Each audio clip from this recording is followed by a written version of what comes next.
Hello, everybody, and welcome to my very first Kaldheim draft.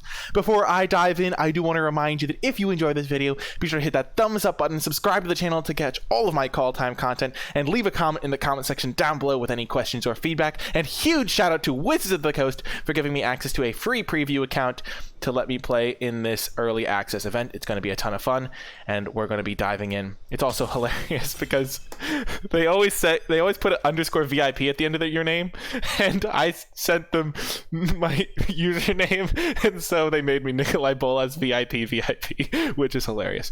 Okay, starting things off, we've opened up Redane God of the Worthy. This is a really cool card, and it absolutely hoses snow decks if you play it as a creature.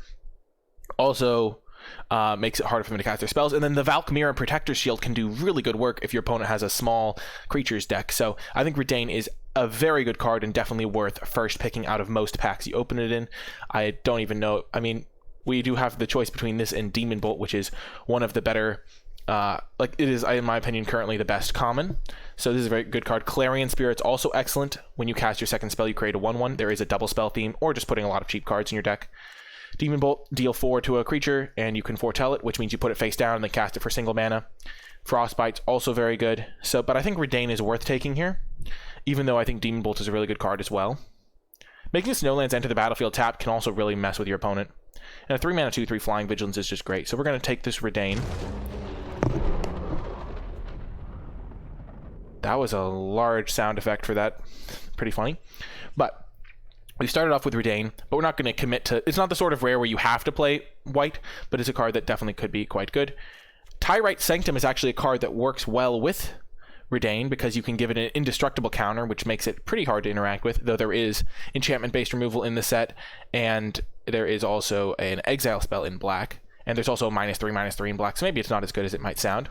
There's not a white card to follow up Redane with that I'm happy with. Colossal Plow is a little bit too expensive to crew to be worth playing. Master Scald is too expensive to be worth playing as well. There is a very good removal spell here, though. We are going to be taking this Poison the Cup. It's just 3 mana to kill a creature, and then you can foretell it and get a little bit of a bonus if you choose to do it that way, which is really nice. So we're going to be taking Poison the Cup. After that, I think that it's actually pretty close between Behold the Multiverse. Actually, not really. I think I take Behold the Multiverse over Augury Raven, but they're both good. This is Scry 2, Draw 2 for 4 mana, and this is a 3/3 flyer, but they both have Foretell, which is quite nice. But I think Poison the Cup is a good black... Jeez Louise. I'm going to lower these sounds. I think they're a little bit louder. I don't know why, but they've been seeming a bit loud to me. So yeah. So we've got a white card and a black card. The black card is a little bit more of a signal because we did get past the black card, and there was still a rare in the pack. So they took a card over the Poison the Cup. So they maybe didn't take a black card because I think this is better than most black commons and uncommons, so worth noting. In this pack, there is a Rune of Sustenance, which is a pretty solid white card. It gives you the ability to give something lifelink or a bunch of things lifelink if you put this on an equipment, so we're going to hover that for now. In black, there is a Raise the Draugr. I don't think this is worth taking third pick, but it's a pretty solid card. In blue, there's a Behold the Multiverse, which is a card I'm a big fan of, so I could see taking that over the Rune of Sustenance. I haven't really seen a reason to take a white card, and Behold the Multiverse is quite good. There's also a Struggle for Skemfar, which is a very good green removal spell. I currently have Behold the Multiverse as the best blue common, so I'm really happy to take this card here. And even though I'm starting in 3 different colors, I'm pretty okay with where I'm at. Poison the Cup and Behold the Multiverse both could potentially put me into a blue-black control deck. Here we see Cyclone Summoner. When it enters, return all permanents to their owner's hands except for giants, wizards, and lands. So it may look quite expensive, but it bounces everything. It's a Cyclonic Rift effect, which is another 7 mana thing that bounces a bunch of things. 7 mana instant in that case. We're going to hover this for now. It does look quite good to me, and we just took a blue card that's good in control decks. It can maybe help me find my Cyclone Summoner, and maybe if I end up picking up something like an Undersea Invader for my control deck, that could be a really good synergy because I won't bounce my giants if I am building a Giants deck. What are other good cards in this pack? There is a Tuscarry Firewalker, which is a really nice red card. You can use Boast, which is an ability you activate when you attack, and it would put me into a 4th color, which I don't love, and also I want to try out this rare. It looks like a really sweet card, and getting it 4th might be a signal here. But there's a decent red card. This card's solid, and then getting some snow-covered lands can be a priority. With snow-covered lands, you can't just put them into your deck at will. You have to build around them. So with Cyclone Summoner, Giants actually go up in value, because if you can bounce all of your opponent's stuff and none of your stuff, that's a huge advantage. So Berg Strider is the type of card that could be quite good in this sort of deck. I don't think I'm going to take it here, because I would rather stay a little bit more flexible, see where I want to end up, and Berg Strider is the sort of card where you don't have to like prioritize this as much, because it's a little bit more on the expensive side, but it's something to keep in mind. There's a Shimmerdrift Veil in this pack, which could be a nice snow land if I wanted to play a snow deck. There's Raven Wings, which is okay. Struggle for Skemfar is quite good as a green card. We've been seeing a little bit of green. Struggle and Elvenbow are both pretty nice. I think it's between the Shimmerdrift Veil and the Elvenbow, and the Struggle for Skemfar. I think I'm going to take Struggle for Skemfar. We've been seeing a lot of decent green cards, and I like leaving my options open to going into green here. Okay, Frost Augur is the type of card that you have to really commit to in order to build around. You need a lot of snow stuff, and at this point in the draft, I don't think I really want to have to commit to snow. I'd rather have some like just good card quality. I've got Behold, I got Poison the Cup, things like that. Berg Strider is a much more reasonable snow card, because you can just play it in a deck that has a few snow lands, and by turn 5 you're often going to have a snow land. Similarly, Sculptor of Winter is the sort of card that I don't like if you're not playing a dedicated snow deck, and I don't think it's worth like prioritizing if you're not going to go for snow. Immerstorm Raider would put me into red potentially to maximize my Cyclone Summoner, but I'm just going to take the Berg Strider here. I think having a copy of that is going to be nice. There's also Axguard Braggart, which is a solid card, both to untap it and put a counter. We're going to take the Berg Strider here. I do want to have access to one of those. And now in this pack, we see a big giant, a red 2-drop, a cheap red card, another Shimmerdrift Veil, but I'm not really going for the snow deck. I'll probably end up with a couple cards that care about snow, like the Berg Strider. I think right now I'm playing a black-blue control deck, but the only color I'm really committed to is black. I could still even transfer back to blue-white. So I think I'm going to try to take a blue card here, even though Ice Tunnel would be good for a blue-black deck. I think I'm going to take Rune of Flight. It's just a really nice way to give all your creatures flying. There's also Depart the Realm, Shimmerdrift Veil. Depart the Realm is a bounce spell with Foretell. I think Ice Tunnel is defensible because I have this Berg Strider, but I think Rune of Flight could also just be a really nice addition. So I'm going to try this out. And we can continue taking the blue cards. I think Bloodline Pretender is actually quite good. So maybe I'm supposed to take this. There's 3 mana 3/3, but it's all types. So that means it won't get bounced by my Cyclone Summoner. And then it also, I can just name a creature type that I have in my hand to make this a 3 mana 3/3 that can grow over the course of the game. So I'm supposed to take that over Bind the Monster. I'm just worried that if I end up in a blue deck, I'm going to need the removal spell Bind the Monster. I'm going to take Bind the Monster. It's going to work well if I get more Foretell cards like Behold, because I can bind something and then cast the Foretold card. So I think having good 1-drops is going to be key for these Foretell decks. Okay. In this pack, Frostpeak Yeti, not a card I'm really ever excited to play. It's no synergy with my deck, and I'm not super into snow right now.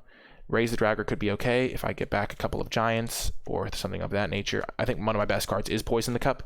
And there's also Tuskeri Firewalker. I could just take this so that I'm flexible to any color. And maybe I can get Raise the Dragger a little bit later. I already have some grindy tools in the Behold the Multiverse. And Tuskeri Firewalker is also a great combo with Rune of Flight. Here we can take a Mistwalker, another great card for this sort of blue deck that I'm building, because it does count as a giant, because it's a shapeshifter and changeling, so it counts as all creature types. 3 mana 1/4 is pretty decent. Snow-covered Forest would be okay, but I'm not sure if I want to be a green deck yet. Struggle's okay, but Poison the Cup is much better. I haven't really seen any reason to go into white for the Redane, but red might be open. I might end up in blue-red still. We're going to take the Mistwalker. Wow, and so we are seeing another late snow card, the Frost Augur. There's also Notvold Slumbermound, but no, that's not really a card I can play because double green's too hard to get to. I could also just take Axguard Cavalry as a 2-drop. I'm not really in love with going for a Frost Augur deck. I think I'd rather take the Cavalry. It's just a nice 2-drop, potentially. And now there's a Ferocious Pup. There's a Glittering Frost. I don't think I'm going to be a Ferocious Pup deck. You don't want to put a 7-drop in the same deck as a 1-drop pretty much ever. So we'll take Glittering Frost. Maybe we'll end up in a weird snow deck, even though we haven't really been going for snow this whole time. So now we get another Berg Strider. I will want to pick up a couple snow lands, but you can reliably get 3 snow lands probably to get your Berg Striders online. Elfinbow's a pretty good card, but I'm just going to stick to blue. Make sure I have that. Ooh, and a late Sculptor of Winter. And last pick of Village Rites could be a sign that black is potentially open. We keep opening these white rares, which is wild. So Resplendent Marshal is a 3-mana play. When it enters the battlefield or dies, you can exile a creature from your graveyard, and you put a counter on each creature other than Resplendent Marshal that shares a creature type. This actually works really well with Changelings like Mistwalker, because Changelings share a creature type with everything, so you'll get a counter on everything if you do that. But white did not seem open in pack 1. We didn't see any of the top white commons. We didn't see any like really late white cards that indicated white would be open. The only color we're certain we're playing is blue. Green could be a consideration. Rootless U can go well with something like a Cyclone Summoner, because if it dies, we get our Cyclone Summoner, which could be nice. Carfell Harbinger is also a decent card if I have enough blue cards that work with it. So I think it's between this green card and this Carfell Harbinger. The Draugur's Helm is also decent, but black didn't seem super open.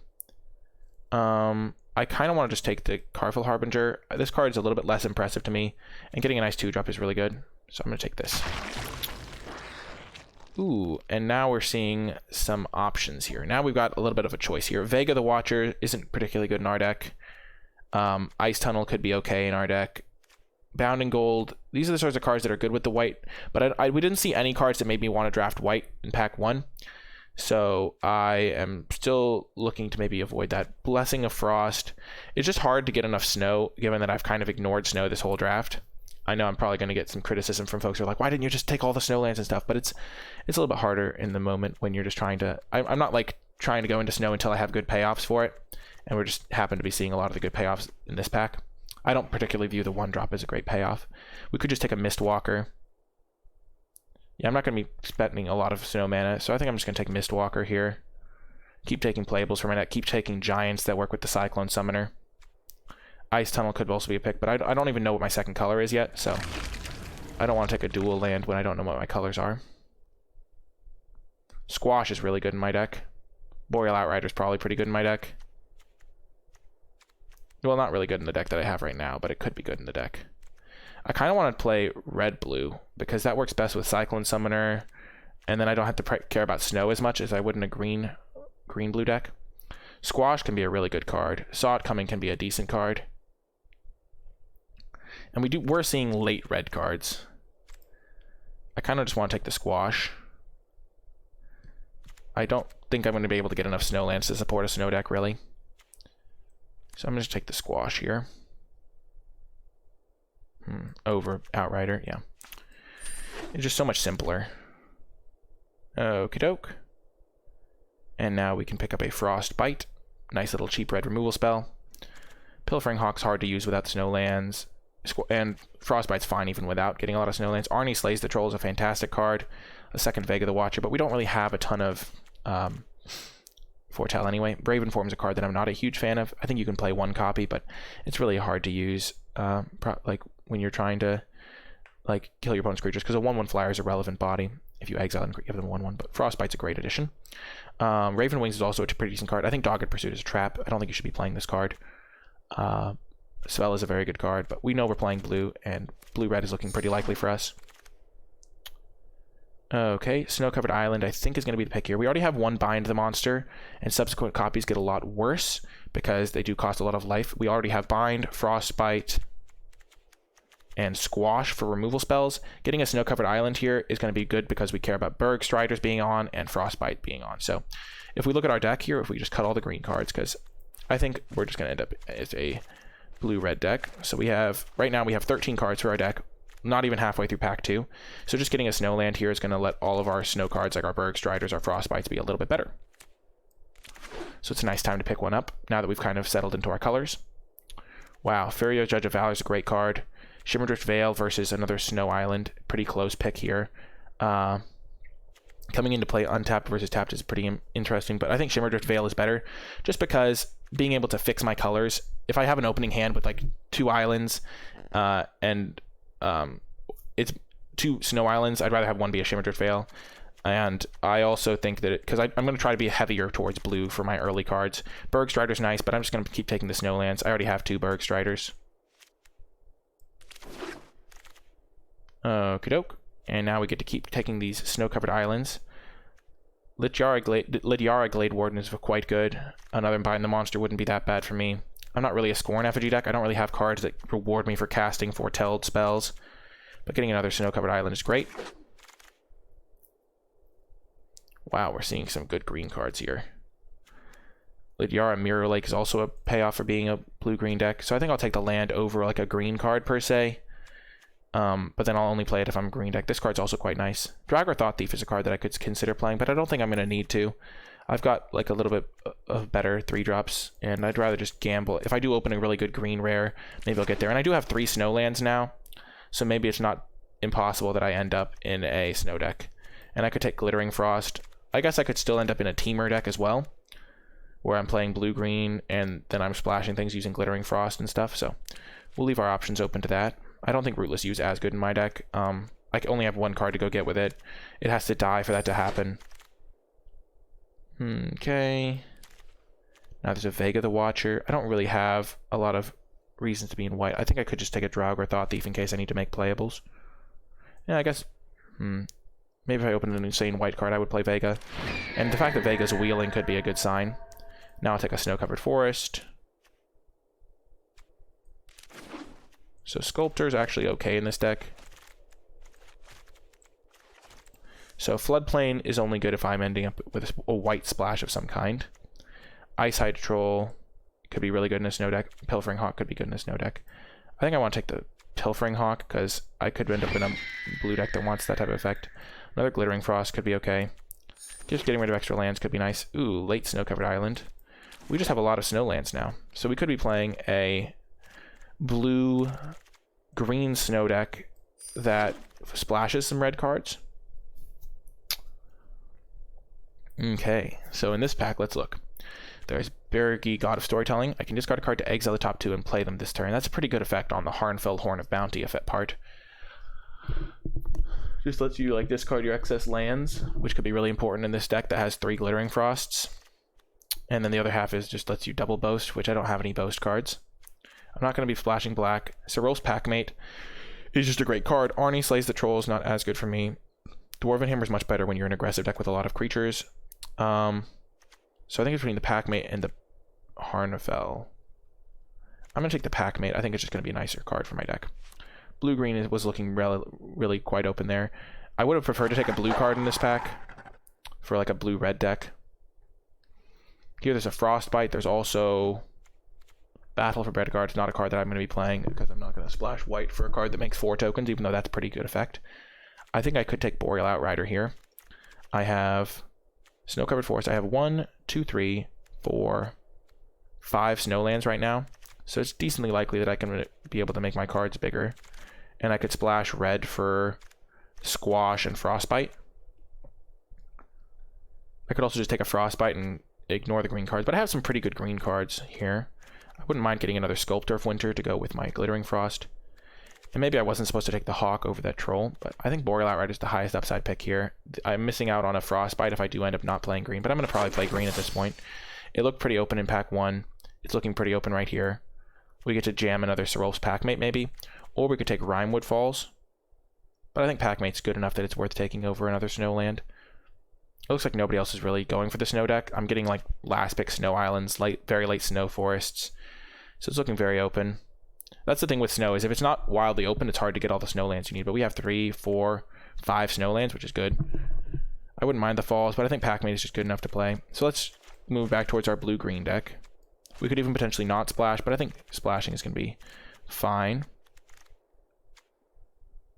But yeah, we're going to take another Packmate. I like Packmate a lot.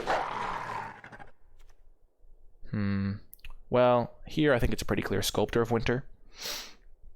Bergstrider's fine. We have 2 of them already, though. It's a kind of expensive card. If we look at our curve, we see we have a couple of 5-drops, 1 6-drop. We have some card draw. We have 3 Glittering Frosts, and now 2 Sculptor of Winters for the ultimate tap for 7 mana on turn 4 combo.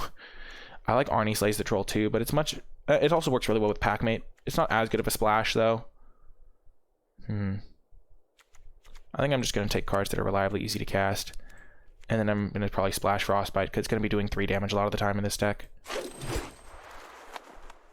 Ooh, look at this. The Bears of Lityara. Our blue-green plans are coming to fruition. Look at this, chat.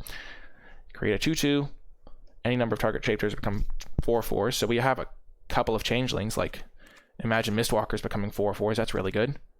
And then we get to just obliterate a creature with like all our changelings. So that's great. This card might wheel. Frostbite probably won't wheel, but Bearers of Lityar is great. So we're not going to play this card because it's not our colors. I think we'd rather play a card that's both of our colors. Gates of Istfell. We don't really have a reason to splash white, so just playing a land. I guess this is a reason to play white, kind of. Because making all their stuff do 1 less damage could be nice, and with triple Glittering Frost, it could potentially work out. Maybe we want that over the 4th Glittering Frost. Or we could just take this. How many creatures do we have? 12. And I think we'll just take the land, because there's some chance that we want to splash white for Redane. Ooh, this is a tough pick. I don't think we're going to splash white. I just don't think I'm playing the other cards in that pack. I'm not going to play a 4th Glittering Frost. I think I want the Behold the Multiverse over Augury Raven. I don't really care about a 3/3 flyer. I'd care about more defensive creatures. Sculptor of Winter is nice as well. What's my curve look like? I already have 2 Sculptors. I'm just going to take the card draw. I think it's really important to get card draw for your control decks in this set, so you can outvalue the other decks. Wow. Oh my gosh, just wow. Look at this. Icebind Pillar, 8th pick. We are in a good deck for our spot. And I might get a Sculptor of Winter later. It looks like nobody else really wants those. I wouldn't mind a Masked Vandal. It's a pretty good card. Icebind Pillar is just perfect. Arnie Slays the Troll came back. That's a nice addition. I do have some nice big creatures with these pack mates. 3/3s.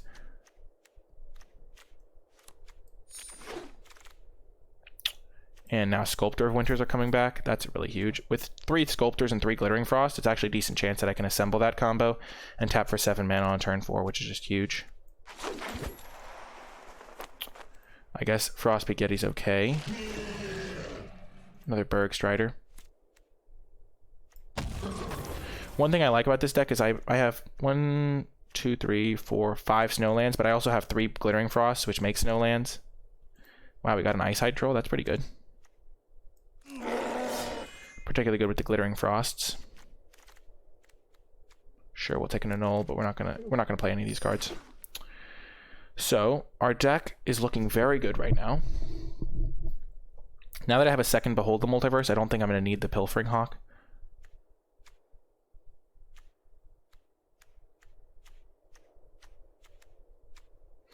We've got some good removal spells too, which I like.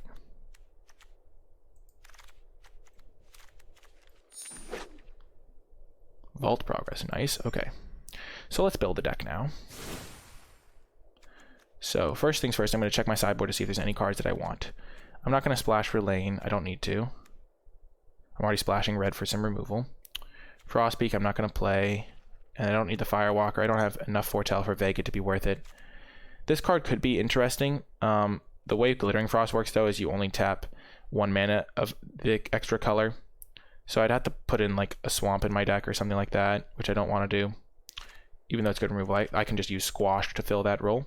And I'm not going to splash these cards. So these are the only cards I'll consider for my deck, so we can make this a little bit bigger. And then let's see. So this is, we're going to play 1, 2, 3, 7, 11, 12, 14. That's 17 lands right there. So I think 17 lands is actually fine for this deck, even though it's pretty mana intensive. And we've got a lot of card draw stuff because we have these 3 Glittering Frosts, which might even make me want to reduce a land, interestingly. So let's just cut our cards that are objectively the worst. Frostbite's interesting because I just don't know. Like, let's check our creature count first. We have 15 creatures in this build. Frostbite's interesting. We're going to have a decent number of snow permanents, and it can help us catch back up from the tempo loss of playing something like a Glittering Frost. Turn 2 Sculptor into turn 3 Glittering is going to be good. I don't think I really want more than 3 copies of each of those anyway, so I don't regret not taking more Glittering Frosts. I like the Mistwalkers. They have good synergy with my Giants stuff. Okay. Troll can be good. Bearers is good with my other Changelings. So I think we're going to cut Pilfering Hawk. I don't think we're going to need it. We have a land that can sacrifice itself for value. We have 2 Beholds to keep us drawing gas. Looting could be nice, but I think we have enough card draw that we're going to be fine. I'm probably going to consider shaving a land. Let's look at these other cards. Arnie Slays the Troll. It's a little bit of a high setup cost. How big are my creatures? I've got Berg Strider, Giant thing. This gains me life equal to greatest power, which could be really good for me. I have a lot of good Giants to get, and balancing my own pack mates is nice. Icehide Troll could be hard to use.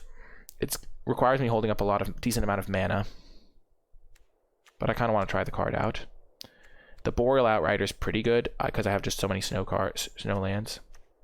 Rune of Flight might not be necessary. Giving my creatures flying doesn't seem like the way that I have to win the game. I can probably just outvalue them.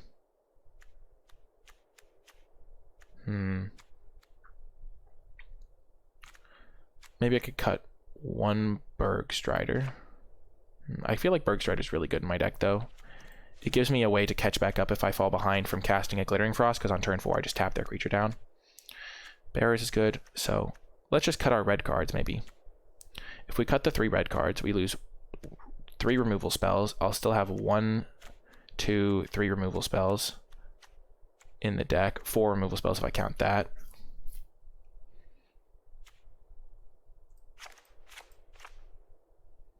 And then I could cut...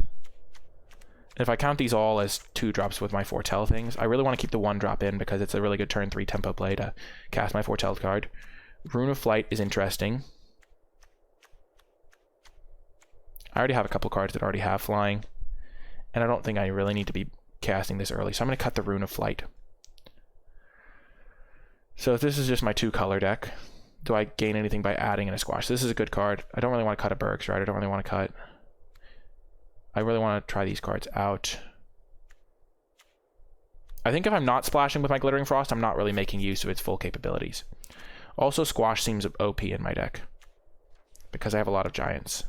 So casting that for 2 mana seems like a reality that can happen. I don't even need a mountain in the deck because I have 3 sources, plus this could be a 4th source. And if I'm only playing 1 card, I can do it like that. I can do this splash of 1 card as just a premium removal spell in my deck because it's going to be cheap for me, and it's going to kill whatever I want to kill. Arnie Slays the Troll is similar, but it requires more setup cost. And would probably require me to put a mountain in my deck, which I don't want to do. So I think I'm going to run it like that. This is 1, 2, 3, 8, 9, 10, 11, 12, 13, 14. Let's just say 15, 16 for the sake of argument right now, but it's probably going to... I'm going to mess with the mana base at the end. Do I want this Pilfering Hawk? I have a lot of card draw. I've got the Beholds. I've got the Serulfs. Like, Hawk could be decent. I don't know. It's just not a high power level card, which I don't love. I kind of want to cut 1 land. So if I cut 1 forest, that gives me... Actually, probably want to cut an island. That would give me... How many blue sources? I'd have 3, 4, 5, 6, 7, 8 blue sources, and I'd have 6, 7, 8 green sources. What's my color distribution looking like? 12, 12, so that's perfect.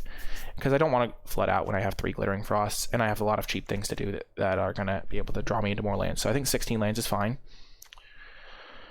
So I have 16 lands. That means I can play 1 more of my cards, and that would probably be...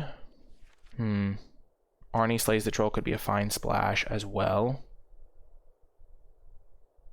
How many creatures do I have now? 14 creatures. Most of them are fairly beefy, like the Serulf's Packmate. And Arnie Slays the Troll gives my deck some life gain, which I really like.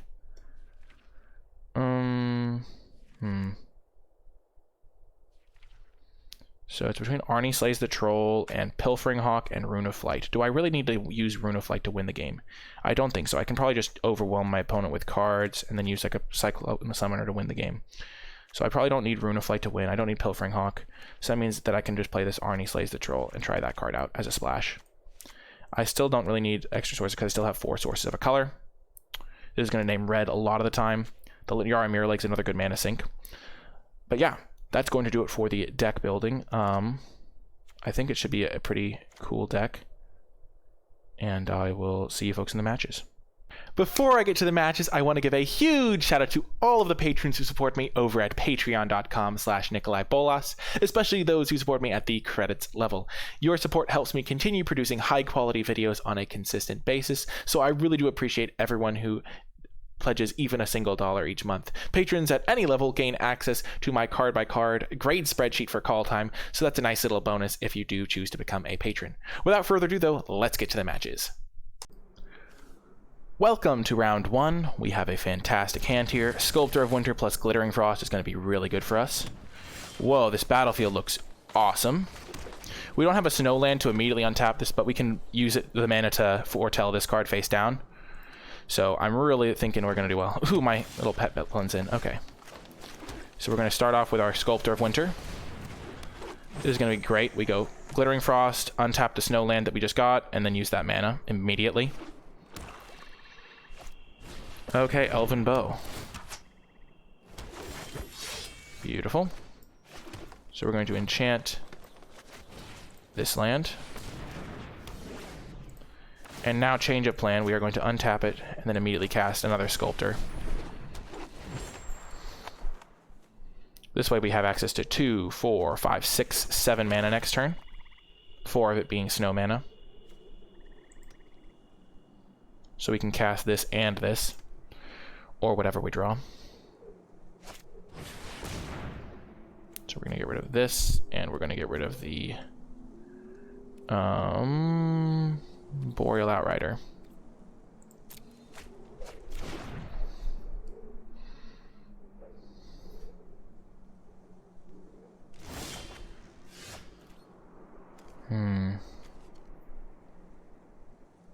Oh. So that even stacks.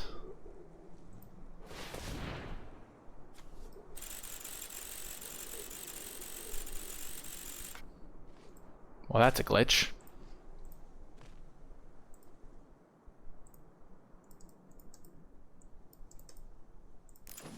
Oh, thank goodness. Oh, why did I immediately do it again?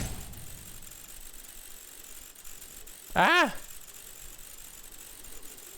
Well. No! Unglitch! Unglitch! Please! No! Ah! Unglitch! Let me go! Free me! Free me! Ah! The pain! I want to cast my spell! I have a timeout! Go, go, go! Arena, please! Please! I just wanted to choose my mana! Let me go! Please! No, no, no, no, no! Well, this is a shame.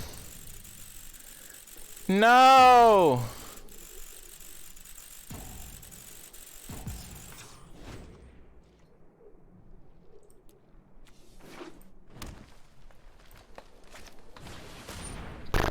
Okay. Not gonna lie, a tad disappointed there.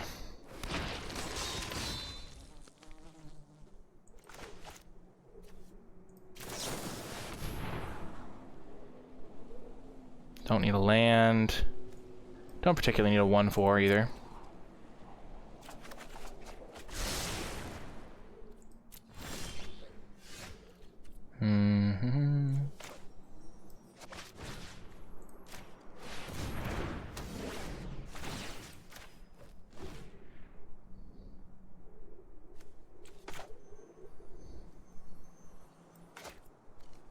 I can't tap that for mana. That's a bummer.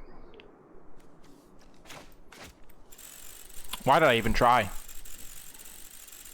I don't know why I clicked that. Gosh. I wanted to tap it so I could untap it and play my Bergstrider, because I want to play my Bergstrider without using the mana from my hand. I guess I would have had to get creative and foretell the Packmate.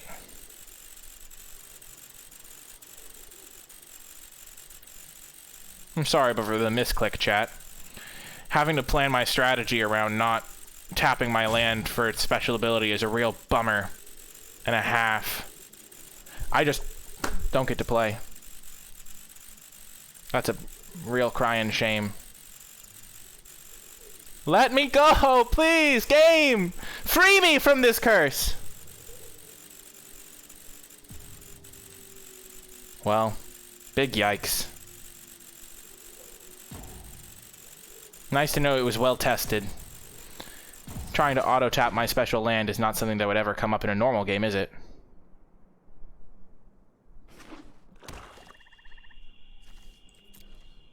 My opponent's so confused, probably. They're like, why would they tap their creature so unnecessarily?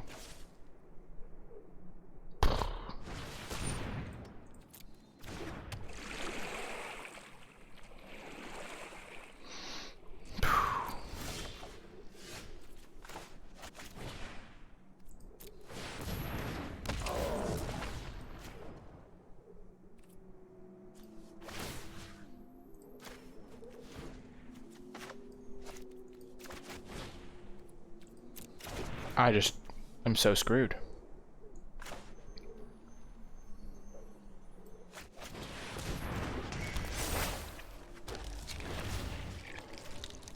So what I wanted to do was cast my Packmate, but since I'm not able to tap my mana and I don't want to just lose the game, I'm going to have to adapt my strategy. So that means I have to play this land from my hand and actually just cast this normally.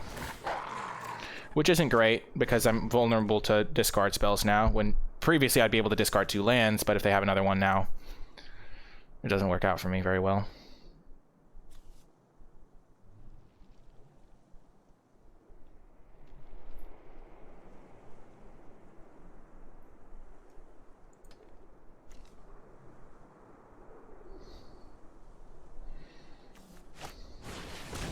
Sure.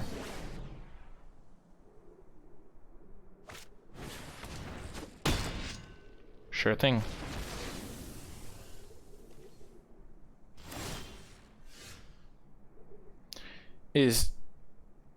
Okay, decline.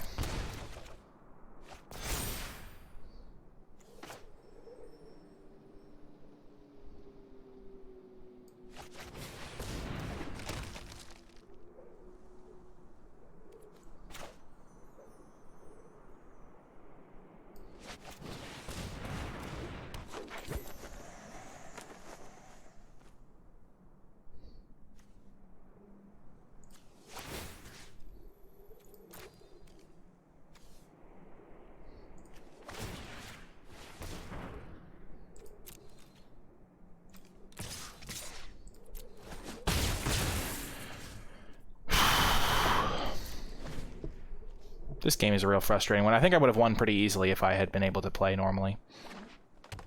Because I would have just played a card on one of my turns instead of just passing, doing nothing.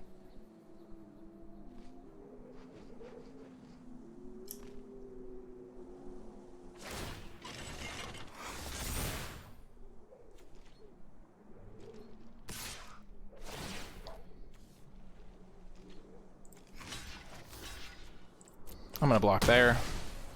Save myself 4 damage.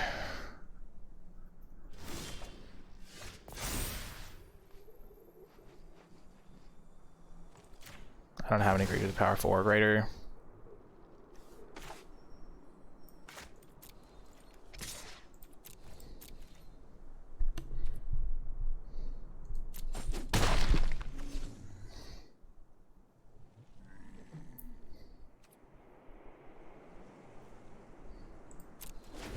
I'm going to wait for them to crew before I tap something.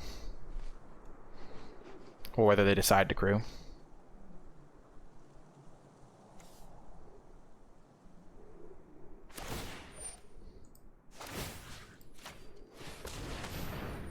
Thanks, Auto Tapper.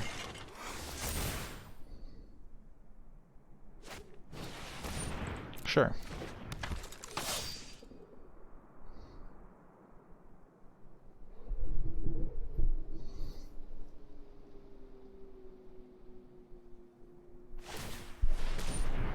Sure thing.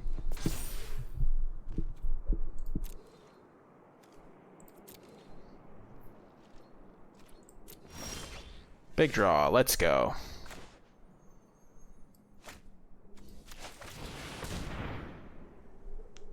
This is why I prioritize Behold the Multiverse. Well, both of those are incredible. Enters the battlefield, my gosh, so I can get both at once. So we can play this thing. I certainly have enough mana to do what I want to do. I have 3, 6, 9, 10, 11 mana. So I can... So I have 3, 6, 9, 10, 11. So this costs 7. And then I'll be able to activate this next turn because I have enough mana. Yeah, I have the green and blue, yeah. So I use my Icebind Pillar to...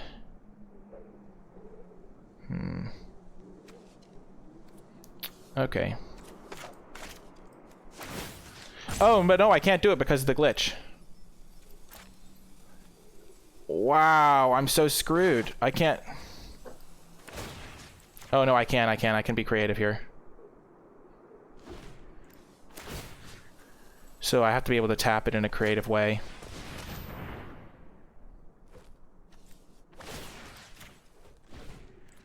And then I can cast it this way. Because I can't actually manually tap it, because that would be too in line with what the rules of Magic the Gathering are. I should be able to hit them for 5 damage here, but I'm not allowed to tap for 3 damage there. Discard cards. Of course I will. I would love to discard cards. And I will just... And they concede. Nice. Because we were going to copy it next turn with our land. Man, somehow we managed to win that game.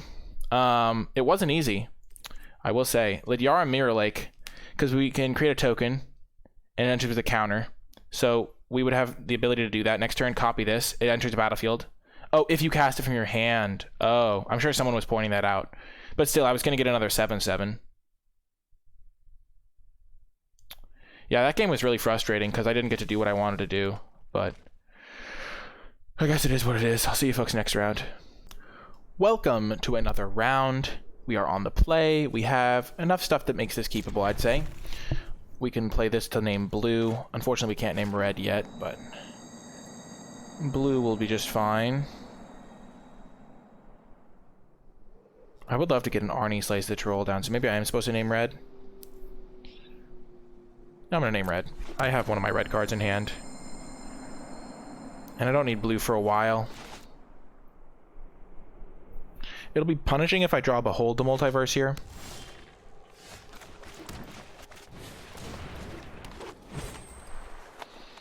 But I have like 11 blue sources if I include my Glittering Frosts. And since I already have a red card, especially because I could potentially want to cast it this turn on whatever their 2-drop is.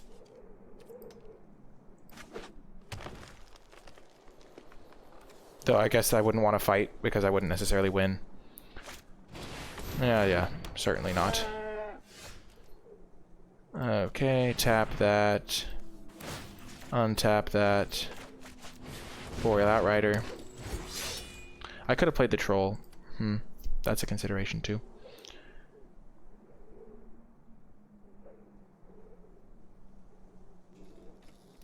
I would have liked to draw a land, obviously, but I basically had 3 lands on the play.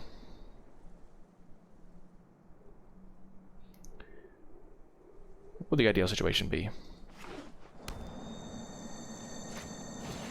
Oh, yes, that is the ideal situation. Arnie Slays the Troll fighting there. No, I think I have to just get my land out.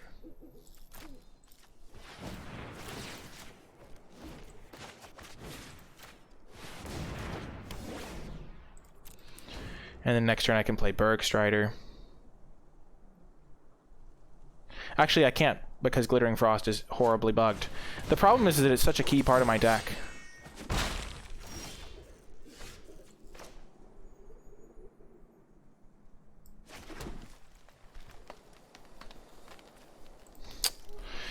Oh, man. I don't know if I can play many matches with this deck because of this bug.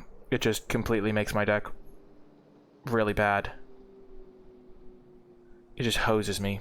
Because I have 2, 3, 4, 6 mana this turn. But unfortunately, I can't cast a 6-drop. Or even just my 5-drop that I want to play.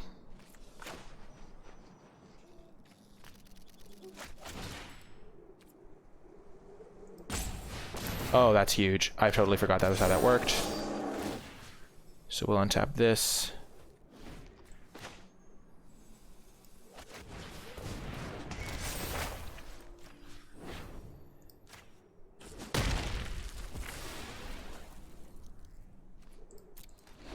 Oh, this is going to be devastating. This thing's terrifying.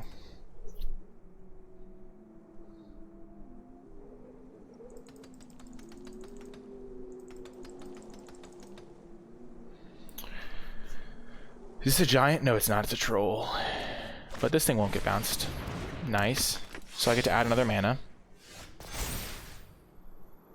2 counters on a creature. Kind of want to put the counters on the Outrider, so now I have 2 threats. And I add a mana, and then we use this. Pay with snow. Tap that guy. Combat. Attack them for massive damage. If they double block the troll, I can untap my snowland to... Oh, they're gonna double block. Okay. Oh, they're single blocking. That would have been okay for me, I think, trading that off. I hit them for 5. Maybe I wasn't supposed to attack with the Outrider, though. I'm not going to hold up the Indestructible on that. I'll Foretell. My first Foretell spell. So I'm going to gain 5 life. Like, if they double block there, they have 1 guy. I still have, like, 10 power worth of creatures. Man, this is a really irritating glitch. My deck is super good, but I could totally lose just because of that.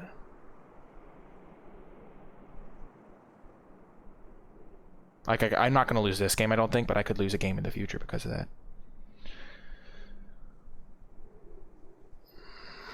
Because right now, I should, in theory, I have 6 mana, but I can't actually cast spells as if I have 6 mana. I'm sure everyone gets it. Everyone understands. Like, I can't cast this guy, even though it would be really good. I have to be creative here.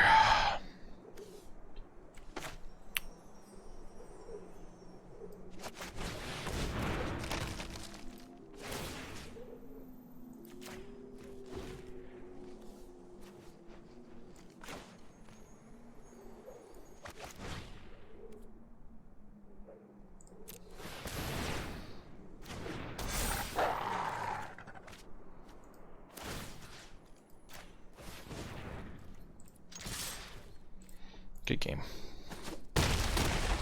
They don't even know I have Bergstrider. I'd love to be able to use it. Do they have a board sweeper or something? No, they don't have double white.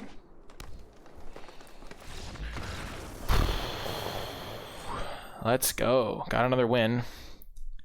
Yikes. And the thing is, I can't even take it out of my deck because it's like so key for all my other cards to work. Oh well. See you folks next round. We got another win. Welcome to another round. This is another great hand. NicolaiBolas VIP checking in. We got our Sculptor of Winter with another Snowland. We got a Bergstrider to cast. We got a Mistwalker. Easy keep here. Let's say hello.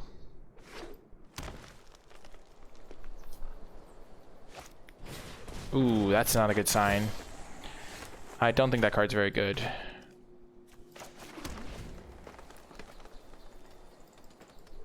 So I guess it's a good sign for me.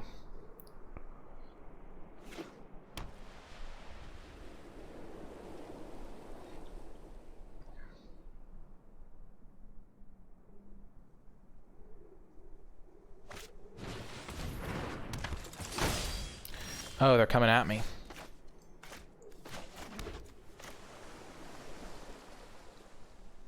I'm going to play the Sculptor, because that way I can go Mistwalker into Bergstrider.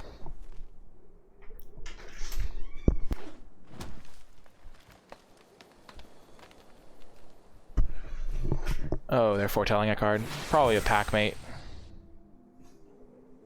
They could have cast Packmate by tapping a creature with this. Oh, okay.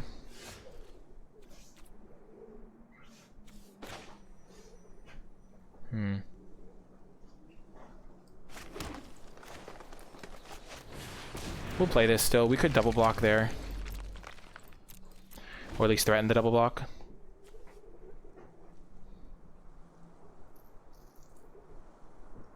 So this could also be the pump spell.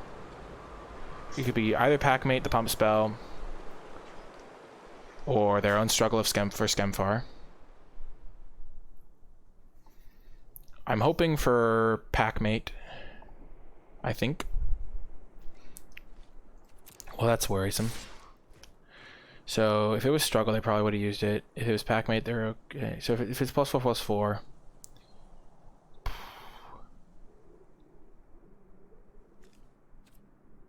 It could also be like destroy a tap creature, so we're gonna double block. It could also be Kaya's double strike spell.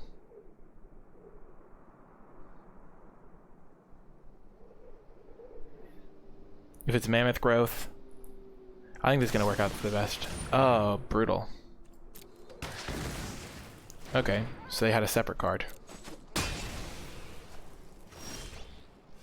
Well, that was a great draw. This card's incredible. Just replaces itself. No big deal. Oh, I can get my red mana now. Perfect. But I'm going to play Berg Strider next turn almost assuredly. And then I'll have a good target for my fight spell. I'm certainly going to block here.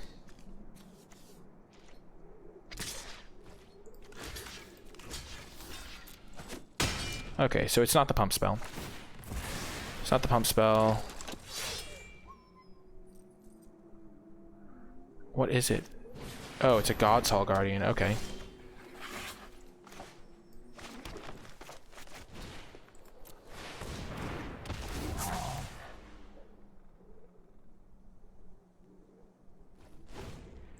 And this can make red mana. Next turn I can play this and this. I don't have the foretell right now.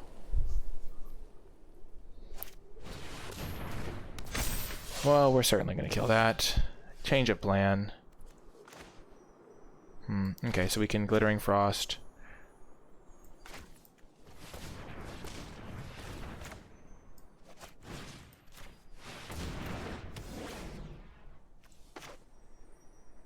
Oh, I miscounted my mana. Whoops. Whoopsie daisies, I definitely miscounted there.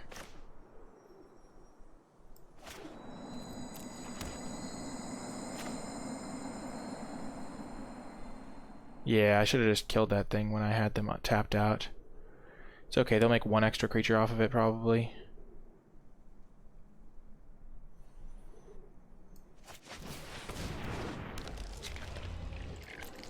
And I won't get to block this. So pretty costly mistake overall.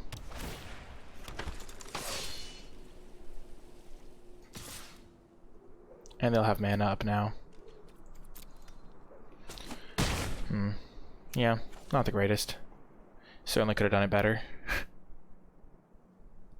Of course, if I do draw my 7-drop this turn, I'll look like a genius.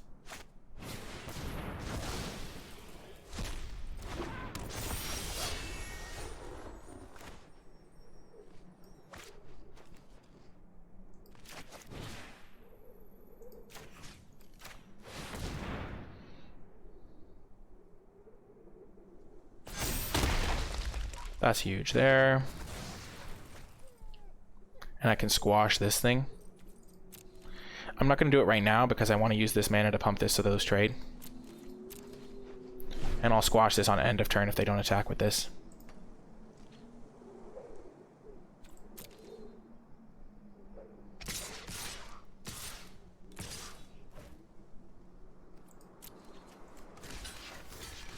Change of plan. So if they have +2/+1, I want to just be able to kill this.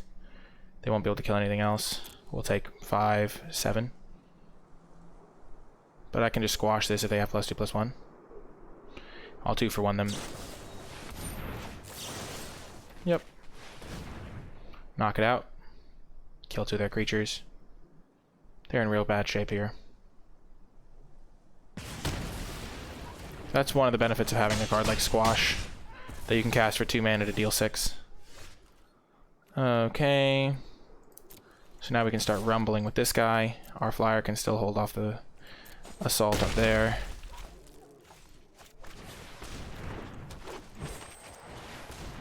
And we've got the ground under control. We just need to make sure these things this doesn't die in vain. Because that's the only way we lose right now. Oh, yikes.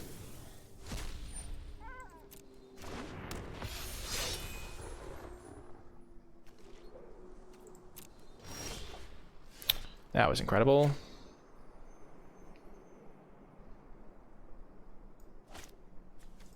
This card is super good. I think I'm really happy with where I put that on my ranking of cards. Sure, I'll keep at least 1 spell guaranteed.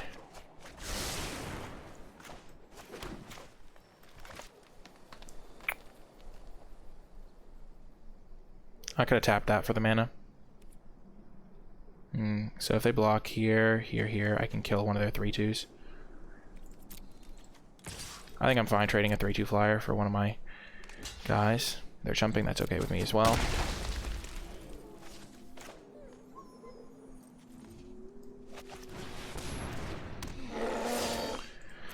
And I have this to untap my snow-covered land so I can trade still.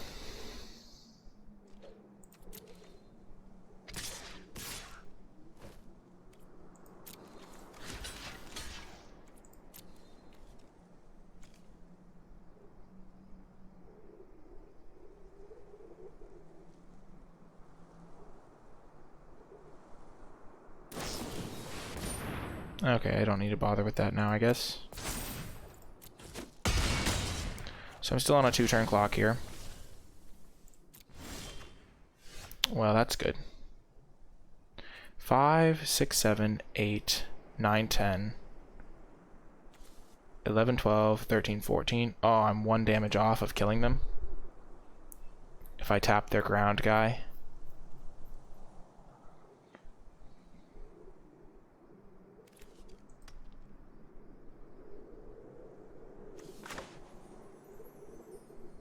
Probably worth it. I die to a combat trick here. I'm only 1 mana off of winning the game, and then I just kill them next turn, pretty much. Guaranteed.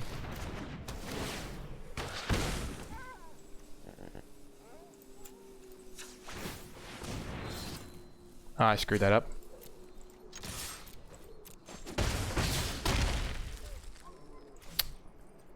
I messed that up for sure. Oopsie daisies. That's gonna cost me. I forgot that it tapped itself. I needed to attack and then use its ability.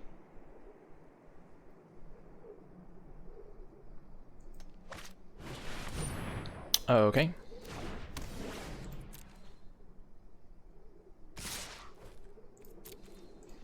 Okay, so they're dead.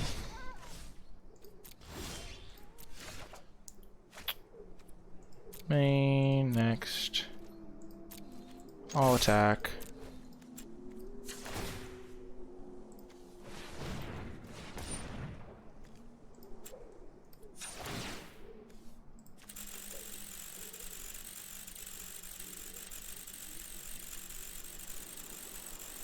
Oh, I didn't. This is 4, 5, 6, 7, so they're dead. But my game is lagging out.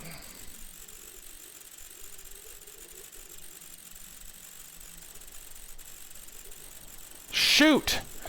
Also good to know on how the tapping works. This thing doesn't tap for 2 snow mana, it only taps for 1. Or I feel like it should tap for 2 snow.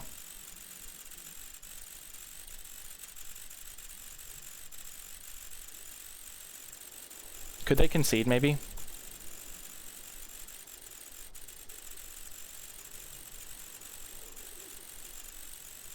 Come on, human token, be a pal. Come on, human token. Come on, human token.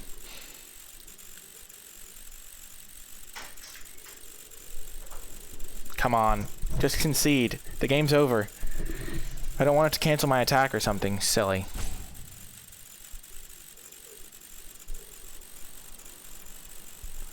I can't do anything. I forgot. I was in the heat of the moment. I tried to tap my land for mana and now my game's gonna crash. And I'm gonna lose. Ah! Click everything. That still works. Please concede, my friend.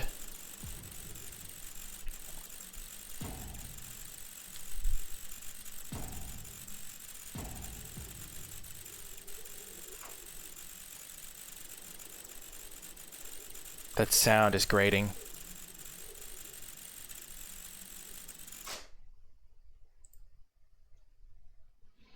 Well, this is where we hope that they concede or that the attack goes through. I don't know what happens if you time out mid-attack.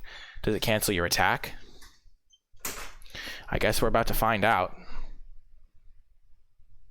I mean, this is a win, because this is 4, 5, 6, 7 damage. They have no cards in hand. Act soon or you'll concede the game.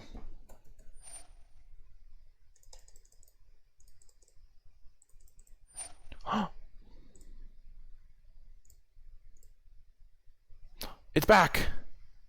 Yes! Just in the nick of time! We even turned the sound effects off so we don't get to hear that explosion. But we got the win! Oh my gosh, it's so enraging. But see you folks next round. Welcome to round 4. We are undefeated. On the draw, we're totally keeping this. We got this card to play if we don't hit our land. We have a couple foretells, and then we can get Glittering Frost going. My arch nemesis. Putting it on the same land is such a OP strat. Never even thought of doing that, but Now that I've done it, I can't undo it. It's so good. Because then you can untap it multiple times. Oh, get that sweet, sweet benefit. The only problem is it doesn't work, so it's impossible to use. But, you know. So we're going to play our Sculptor here. That way we can guaranteed cast a Glittering Frost on our island next turn. And then we have to get creative, as they say. Oh, that's a problem. Oh, yes, we hit a land. Perfect.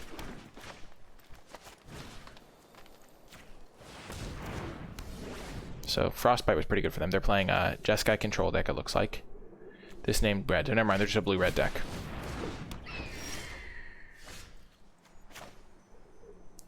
So we're going to scry 2, draw 2 to hit lands. Ooh, this is a really good card. Arnie's also a good card.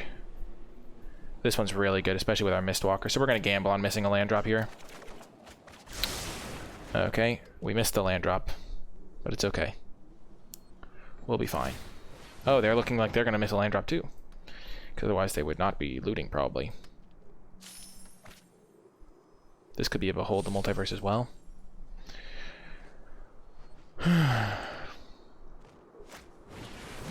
The Omen Keel.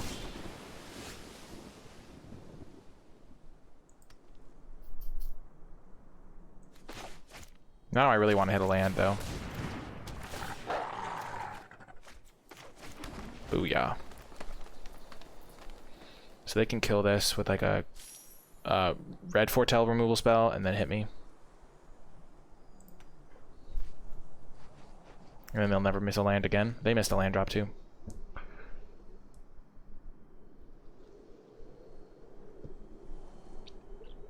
Kind of in a pickle here. Oh, they didn't crew. That's good for me. It means they're probably not going to be able to hit at me this turn. It's huge. This also means this isn't the removal spell. Okay, so they're in trouble here.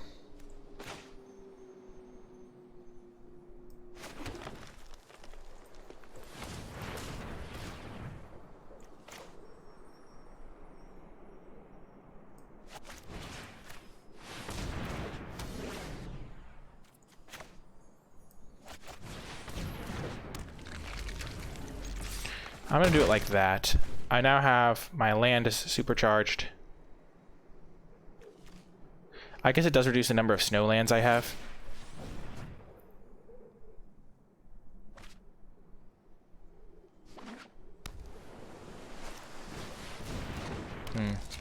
If they crew it, I can block it.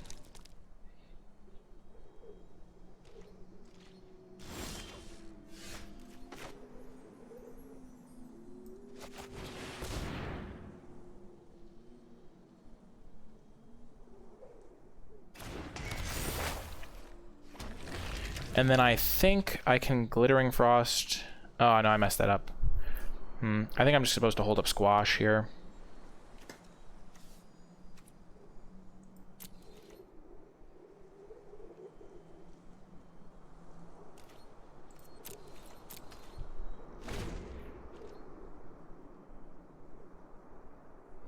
I really don't want to get hit by the boat, but maybe that's a bit of an unreal fear.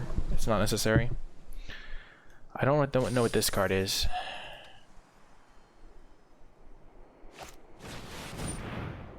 Well, I'm glad that I did this the way I did. Squashing that immediately is nice.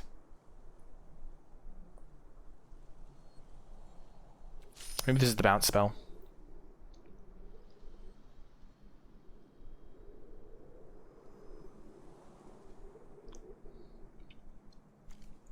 That could certainly be it. They have a single mana up. Makes sense.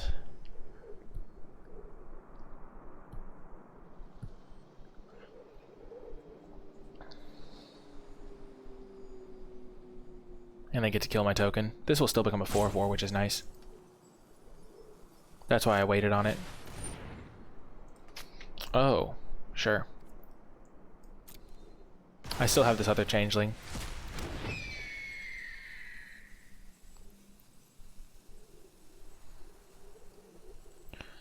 They can crew there. I'll trade my Packmate for it.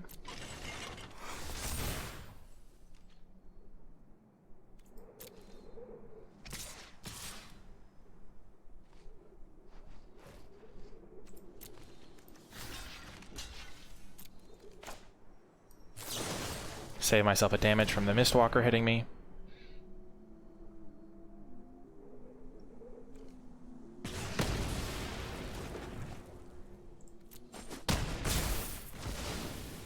They have a Narfi that they discarded.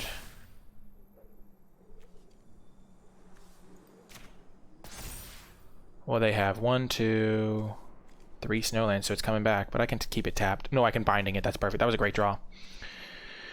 So let's...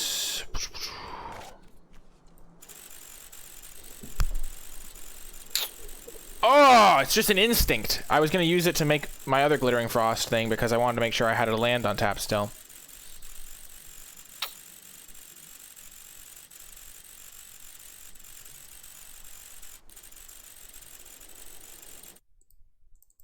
Last time turning off the sound effects, it eventually gave me back my turn.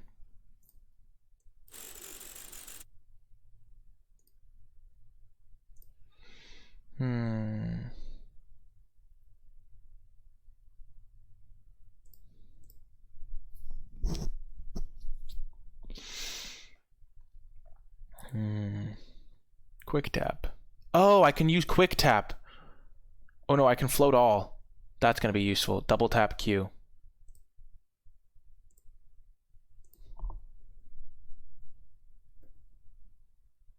Yes.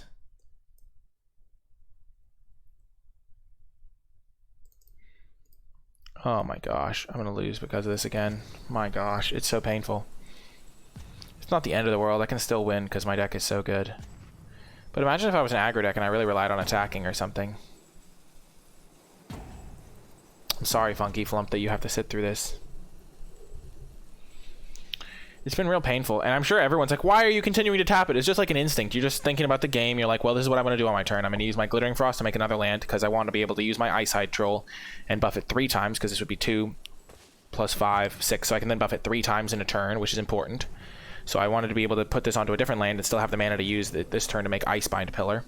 Because I have 3, put it on that, play Icebind Pillar. I still have 2 to play my Carful Harbinger. Let's attack them for 4.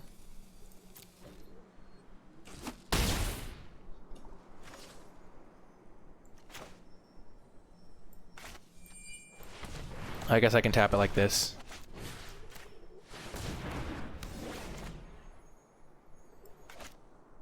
Play my Troll.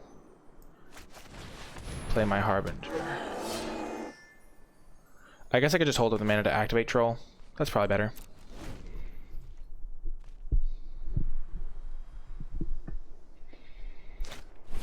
Agar, okay. Do they have a squash? Probably. Pretty good.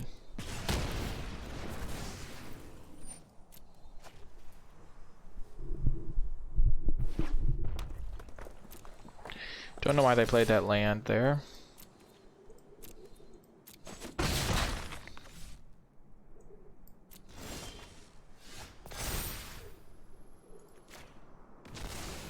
Oh, I messed that up. I could have killed it. Whoops.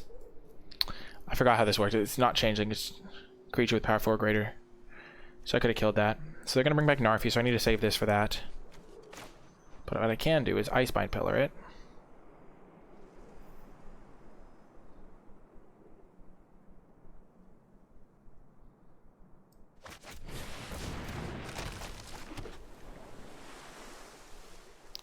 Three, 4, 5. This is going to be 6, 7.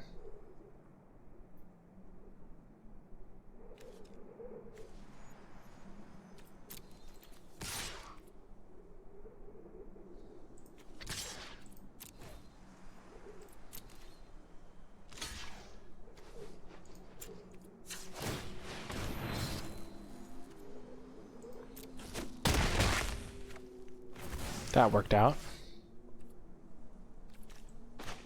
Play the Harbinger. I guess I am tapping out of my snow protection for this guy. But I think they're going to bring back this guy this turn. Yeah, I'm a little discombobulated if you can't tell by the fact that my cards are just not doing what I want. So I'm just missing some things. Yep, that's pretty good. They're gonna get another frostbite, kill my ice hydro. Oh no, they don't have another target. Perfect.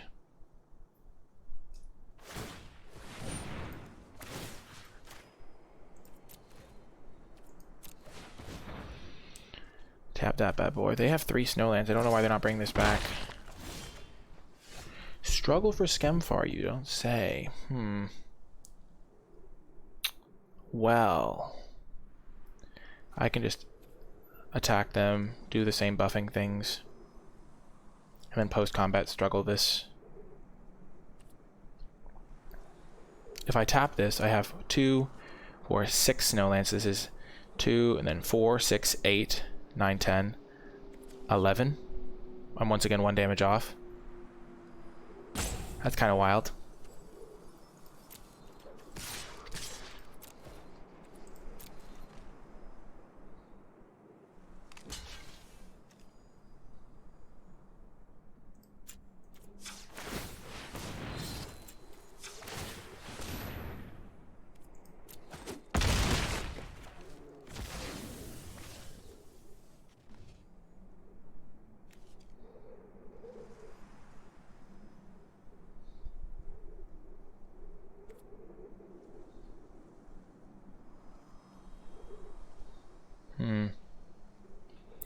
Not being able to tap this land really screws me here. Because if I could tap this land, then I'd have been able to go 3, 4 and used that. And then I'd still have the mana to hold up this 2 to activate it and also this 1 to tap.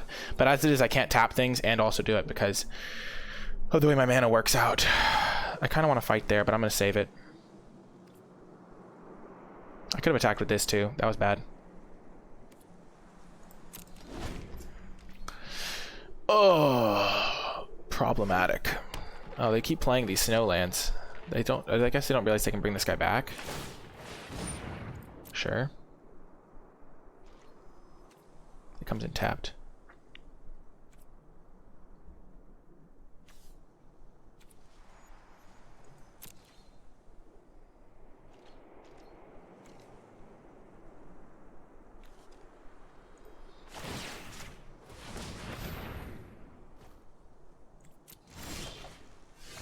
Beautiful. Okay.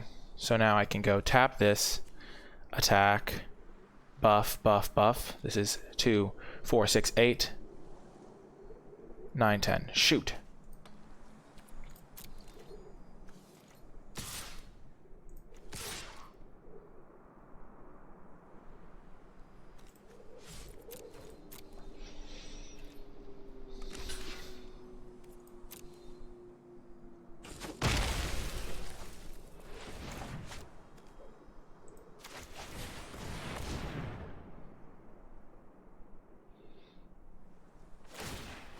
Sure.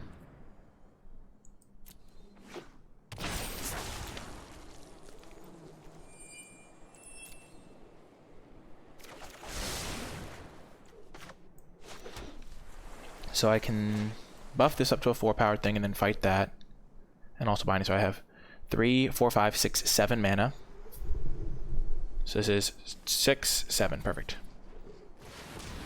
QQ. First things first, we're going to binding this guy.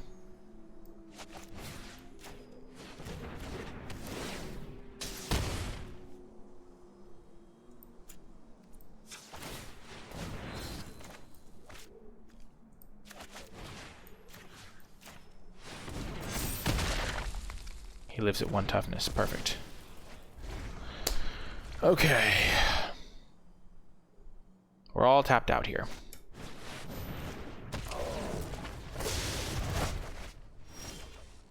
Sure. Sure, sure.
Why? Why would Auto Tapper do me like this? Why would I want to put my Glittering Frost onto a land that's already snow? There we go.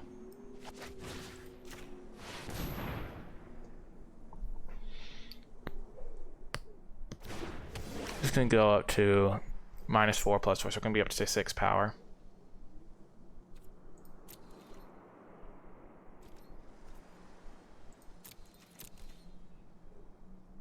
But I can tap this guy still.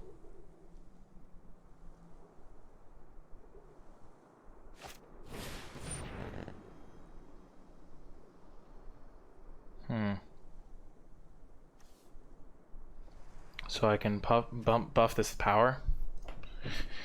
So then they take 5, they go to 6. They attack me with both, I chump.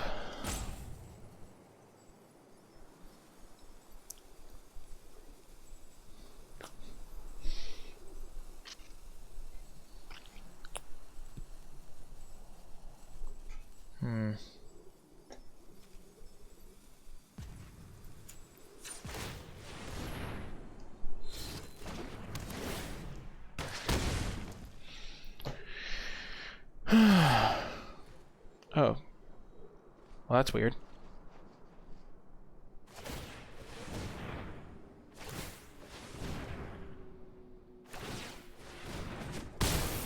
Do I have a pump spell in my deck? Well, that's heck very good.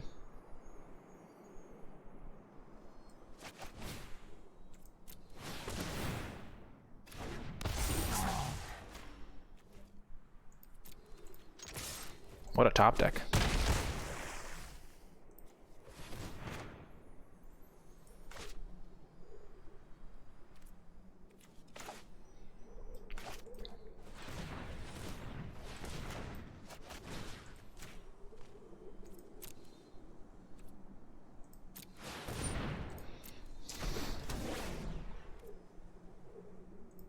So then on this turn, all I have to do is make sure I tap this guy and I'll win.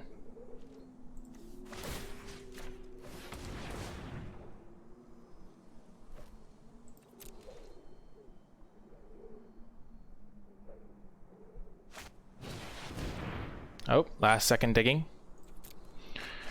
Ooh, if I hadn't had the Berg starter, they would have been able to make that flying too.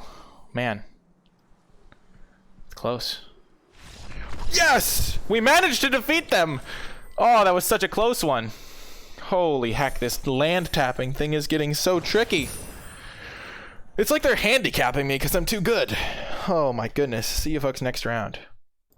Welcome to another round. We are going to keep this hand. We've got our red mana, our blue mana. I think we're going to start off by getting red mana here. Just in case we draw our Arnie Slays the Troll sometime soon. Then we're going to place this Harbinger, because it can be used to foretell multiple spells on our third turn. Because we can tap it to foretell both of these cards. I guess not having double green could be a problem.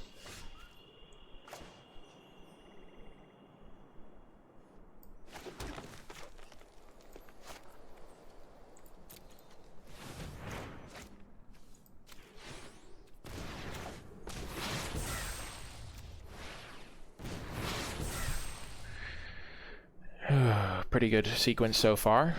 Off to a good start. Sure.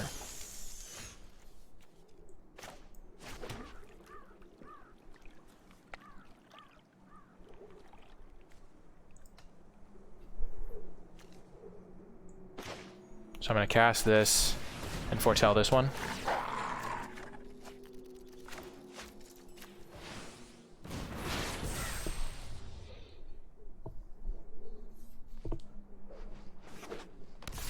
Totally trading. My 3/3 replaced itself, theirs didn't. So I can use this Boreal Outrider to good effect here.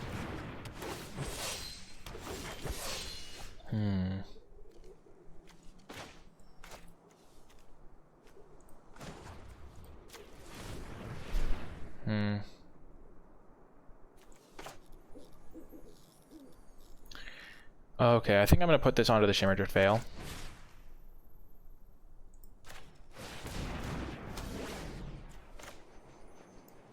And then I'm going to cast this guy. So I'll take 3 from the Elderleaf Mentor. And then next turn I can go Outrider, Packmate. Oh, I guess yeah, I'm taking 4 from that, but I can still block here. Is this an elf? No, it's not. Okay, so here's how we're going to do this. We can go... Why would it tap this for green? No idea. So we want to cast this thing.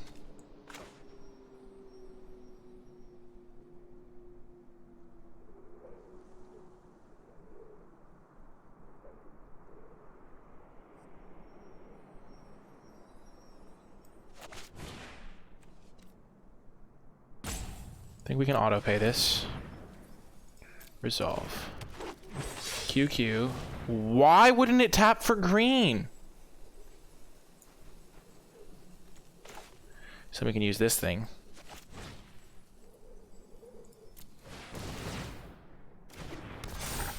Draw a card. Hit the forest. Nailed it. Struggle.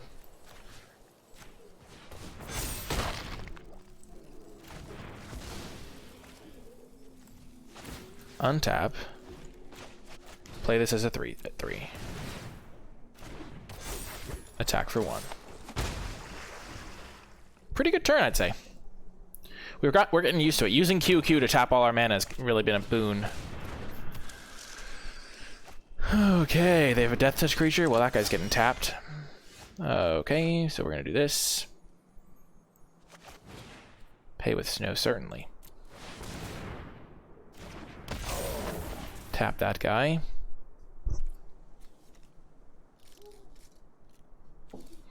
Then we will go to combat.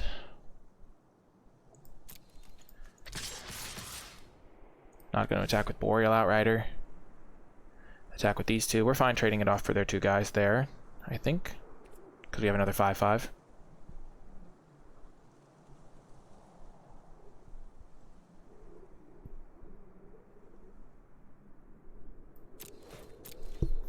I should have done this first, and then I could have attacked with Boreal Outrider. That was a mistake.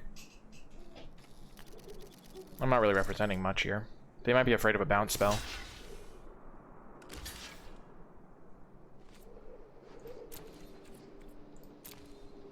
That's pretty good for me.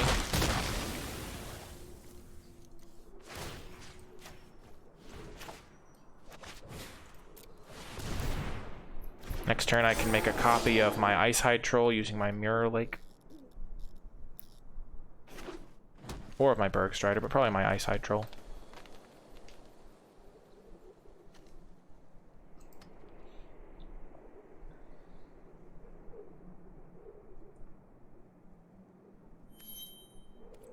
Yeah, I could have gotten in at 3 damage and still had my Sculptor. If I had played my Eyesight first, because I wouldn't have mind trading off then. Oh, cool. 2 of those guys back. Back and ready for action.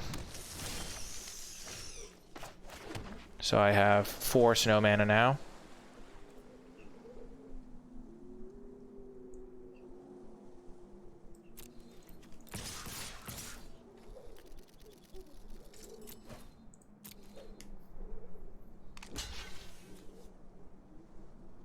This costs double green and a blue, so yeah, we can do this.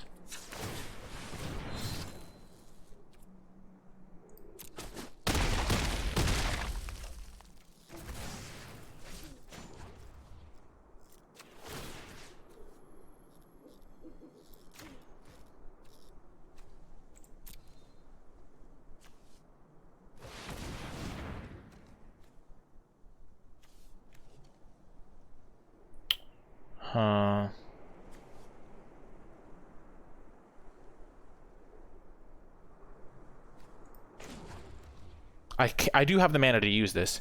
I have double green. This can get a blue. I can then untap a snowland. Oh.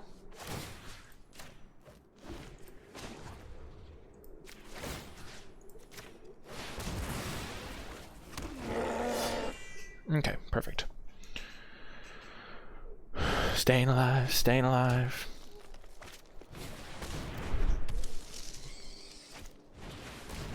Ah, Elderfang Disciple, nice to see you. Oh, that would be really funny.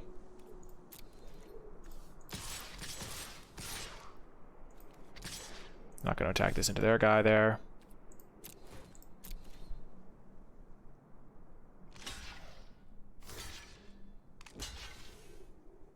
I'm okay with this exchange. I can just double pump this. Actually, I'll single pump because this way they still can't kill my stuff with removal. I guess I could have attacked with this guy. But yeah, now they can't even top deck a removal spell. I guess I could have used this guy, so it wouldn't have really mattered.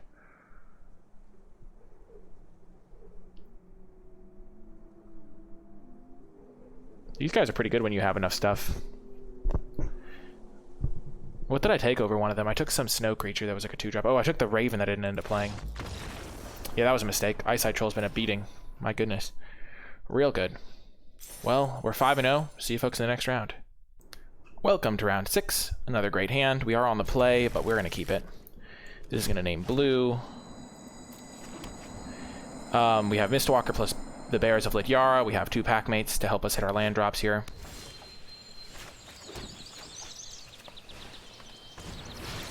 So if we hit our land drop, we're probably going to... If we draw a land, we're probably going to play Mistwalker.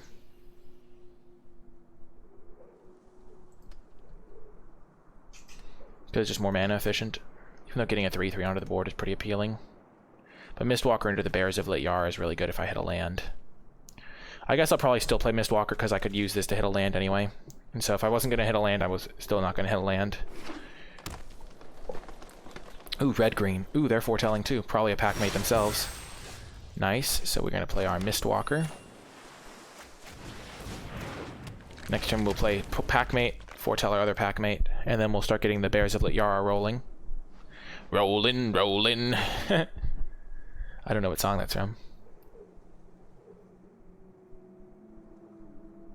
But we'll also have our Bergstrider in play for our Bears of Lityara.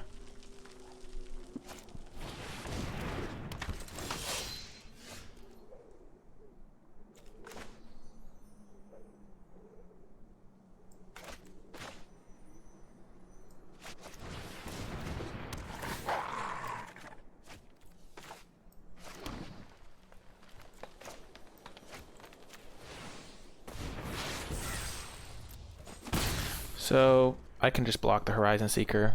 If they want to boast, that's okay.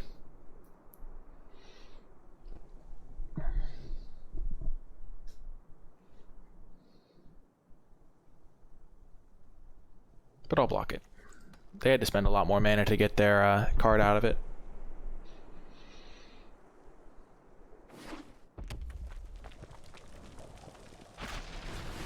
Sure. That's totally fine with me. I'm probably just gonna play my pack mate here. Hope to hit a land to play an untapped land to play my Bears of Lityara.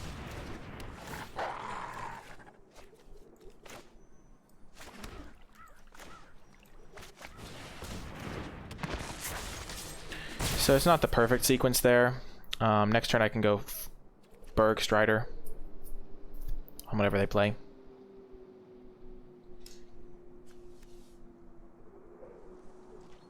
This can also copy the pack mate. I'm okay blocking here. Looks like they need a land. Sure. That's a cool animation, though. I love that animation. I don't like how the pet blends in, but he's hidden beneath my thing, so it's not going to matter anyway. They maybe have a Sorrel's pack mate. Firewalker, sure.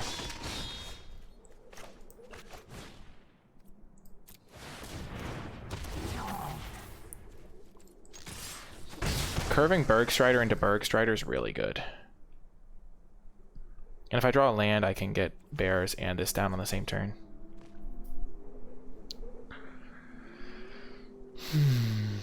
Maybe this is struggle for Skemfar, so they would fight there. Which isn't the greatest for me.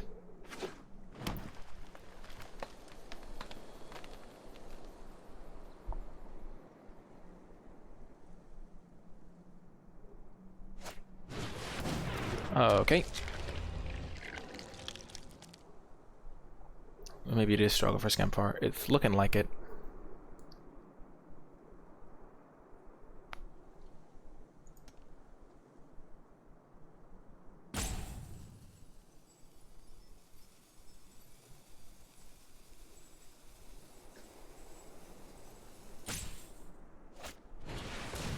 of might. Okay.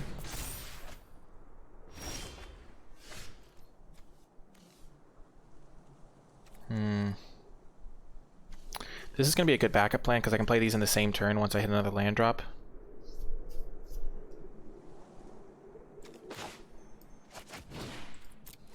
For now, though.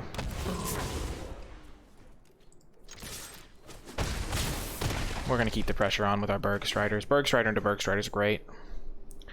If they attack here, we will probably block, force them to use their foretell combat trick. Whoa, they're playing on planes. That's wild.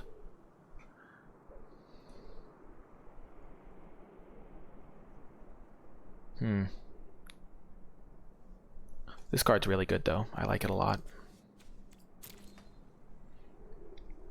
But if we get Mistwalker and this into the play at the same time, there's no way they're going to be able to beat all of our flyers.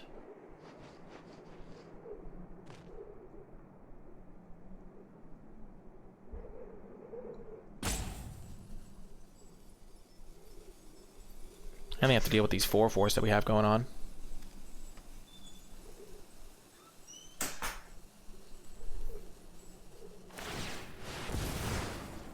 Okay. That's pretty good.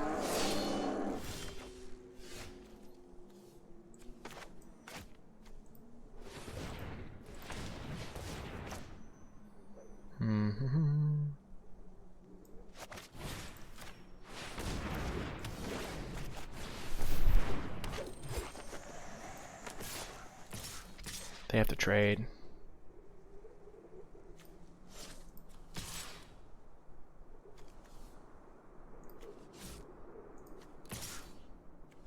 Oh, I shouldn't have done it that way. I messed that up. I shouldn't have played the Sculptor right now. I should have threatened to pump on this, because then they have to block. I'm just going to attack with everything.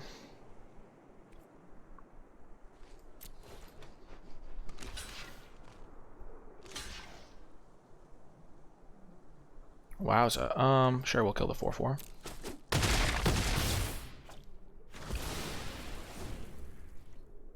Next turn, if they don't kill our Sculptor, we can do 2 things. If they want to attack and use their boast ability with that, I'm fine, because it'll limit their flexibility. Oh, nice. So they can kill my 2-drop. Sure. Sure, sure. Sure, sure. Ouch. That's a yikes. They're really making a comeback here.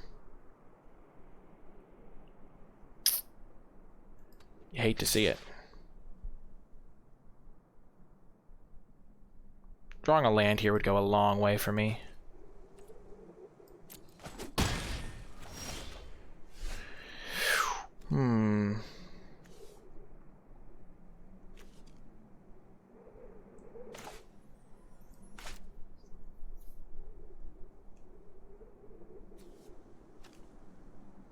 So whatever they put 2 counters on, I can kill.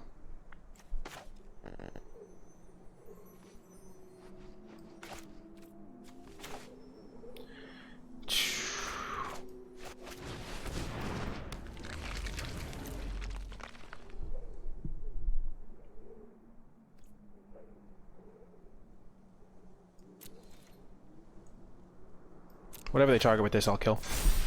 Presumably.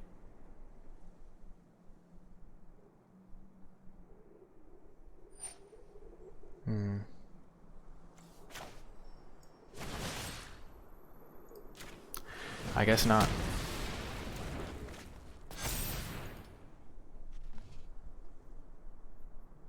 Dang it, I really just need to hit a land. I was going to be in such good shape. Just get my Bears of Liar and my Mistwalker synergy going. Them killing my Mirror Lake was a big deal. The Slumberbound has really owned me.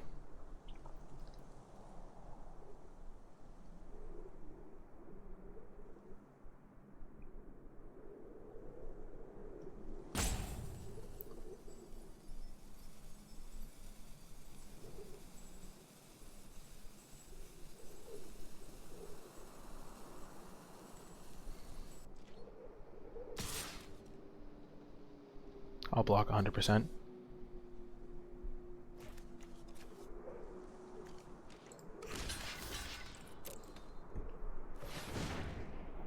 They're going to gain some life off of this, aren't he? Aw, land is a little bit of a bummer, because it doesn't affect their curve. Haggai mob, sure. Land me. Are you kidding me?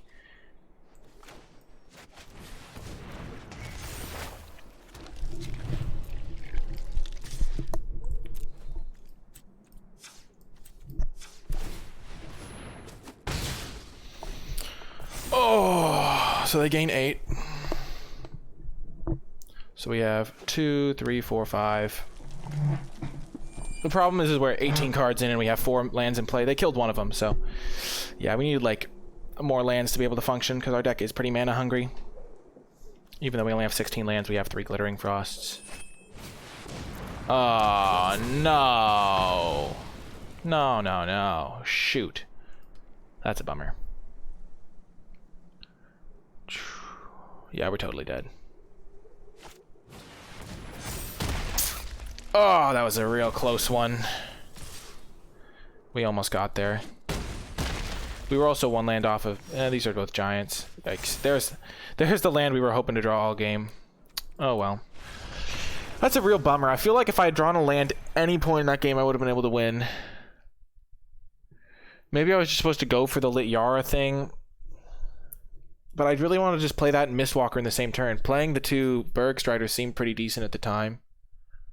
They just had a really good turn where they did like 4 things at once. Like their Not Volt Slumbermound hosed me because I couldn't do anything.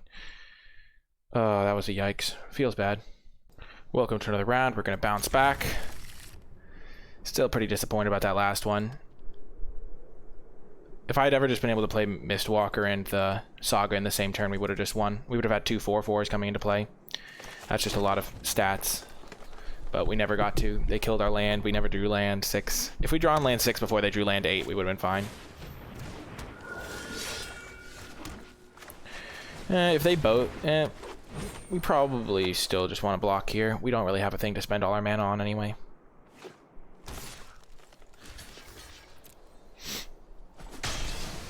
Oh, they're not going to boast. Nice.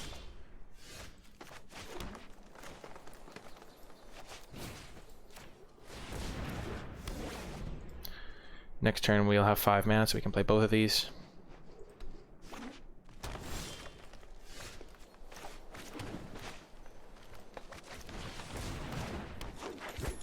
If they don't have anything to do, I wonder why they didn't boast.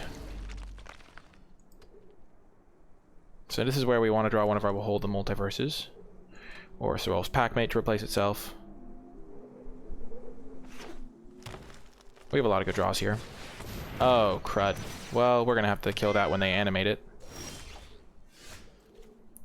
Tap target artifact or creature an opponent controls. Well, I know which artifact I'm tapping.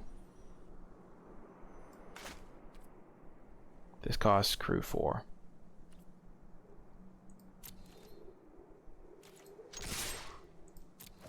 I'm fine trading this for a 2/2 cat. They probably won't block, though. Because they want to make another 2/2 cat. That's what I was counting on. So now we can tap their Chariot.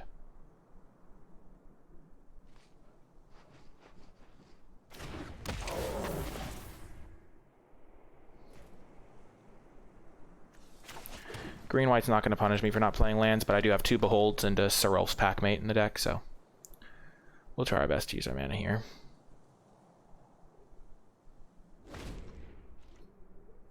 We have Squash as well, so we can make a big attack here. Pump Mistwalker a couple times. And then Squash if they do a double block. Or we'll just save Squash for the Chariot.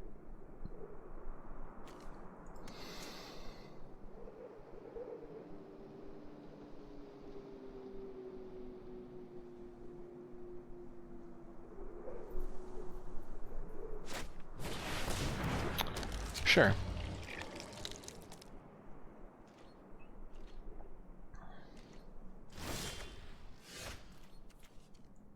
Pretty nice draw.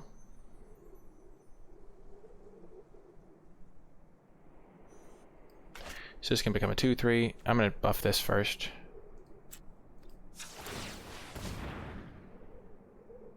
And then use it to kill.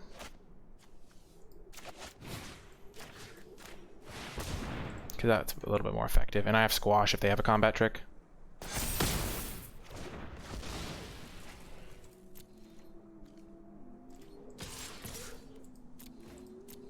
This is good, because if they do double block, then they're in trouble. And otherwise, I'll get to kill this thing by using Sculptor.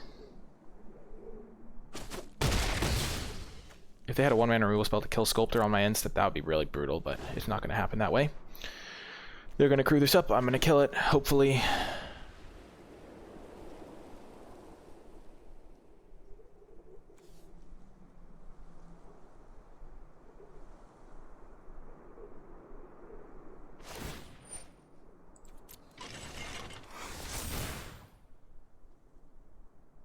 They could have +1/+3 and untap.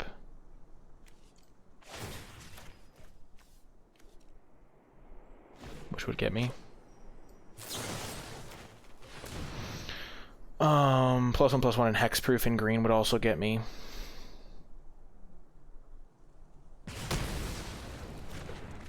Thanks, opponent, for the nice. Okay, so they're just dead, right?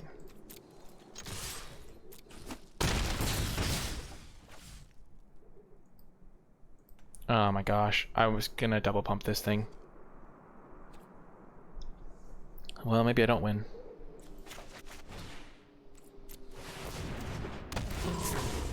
I could lose if they have a Doomscar now. Oh, I just should have double pumped. Pretty bad. Sure. Well, now there's no risk of that. I have to hit them with the oops so they know.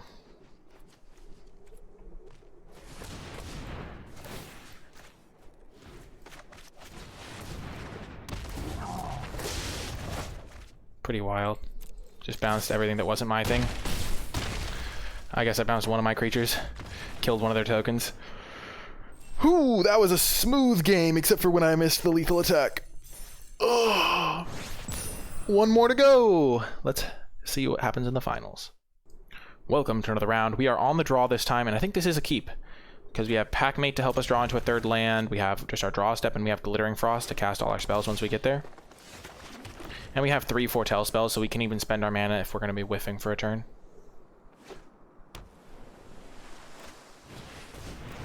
Looks like they're on the same plan as us. We're going to play the Packmate, Foretelled. We really want to hit our third land.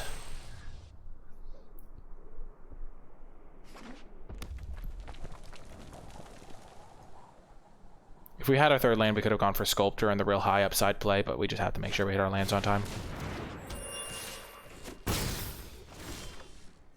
Yep, let's go for the land here.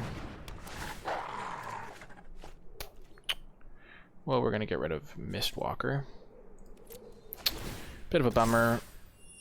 We dug pretty deep. We had 3 draw steps and an extra draw, but happens. Now we just have to battle back from it. See how we can recover. The 3/3 will hold the board down pretty well.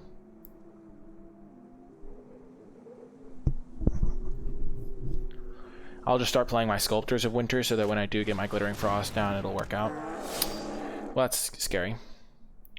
Undoubtedly. Looks like they might miss a land drop too here. Where were you when I needed you, my friend?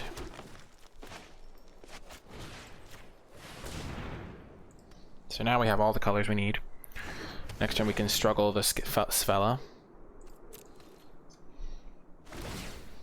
Because we don't want that thing to just start churning out Manaliths. Ice Manaliths. I like how they don't even try to disguise that it's a Manalith. It's just called Icy Manalith. I guess a Manalith is just a real thing, maybe. Kind of like a monolith. I don't know. Manalith, monolith, pretty funny.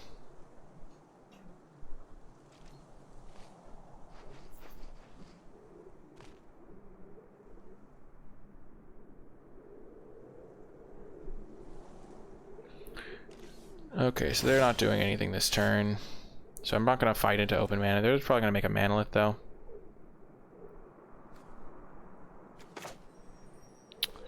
So if I do this, and I hit a land, I'm okay.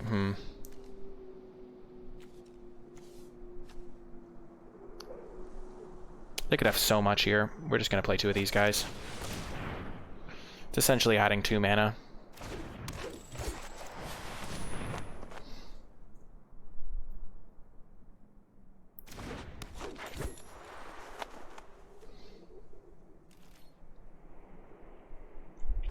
Yep.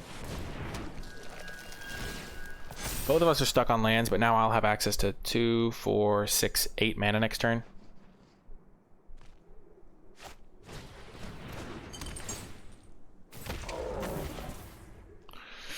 Okie doke.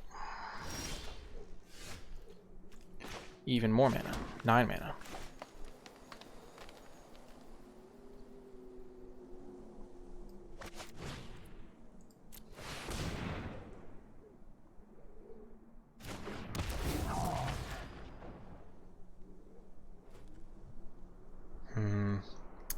Maybe I wasn't supposed to do that.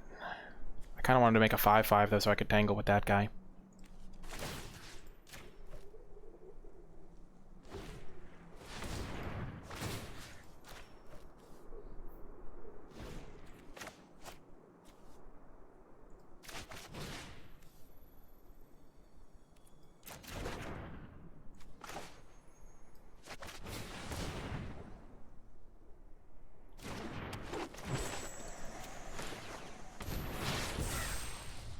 We'll do that because then we get a cost reduction on it. And we don't have to worry about this guy for a turn. And maybe we can get a triple block on this guy, or a double block. Probably a triple block. So that any 2 of them will kill it still.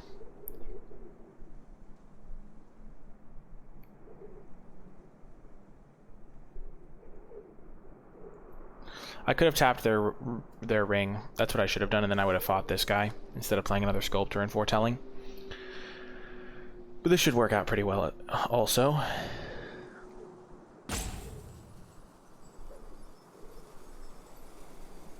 You might have put the poison in your own goblet, counting on your strength to save you.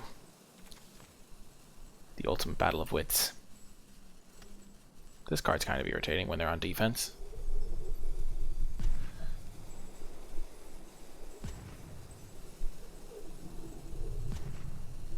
Keeping the spell tapped means that they're kind of going to want to do something here.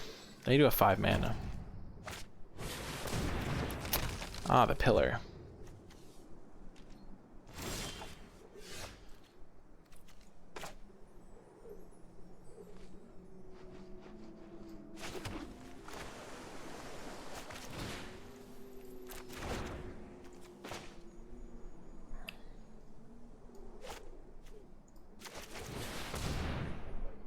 So all spells, here we go. This is kind of like a spell. I screwed up by playing my land first, though.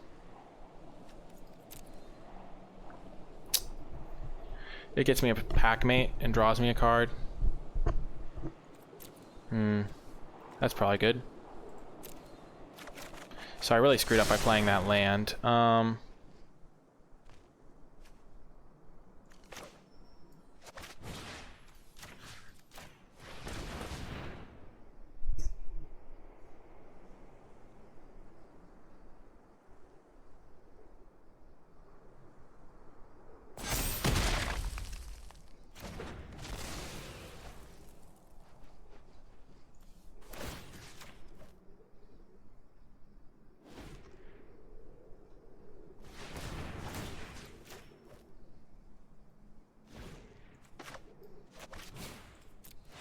So now I will tap the Replicating Ring. Actually, I could tap Icebind Pillar.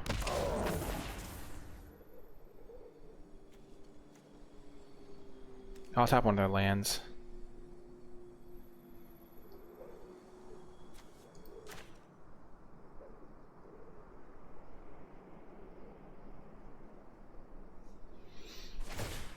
Yep.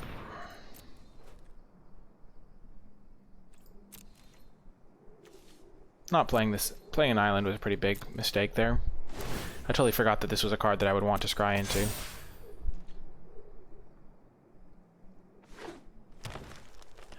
I have some really good draws in my deck. The card that bounces everything to my hand would be real good because I have 2 Berg Striders in play. So maybe I'm even just supposed to dig for that.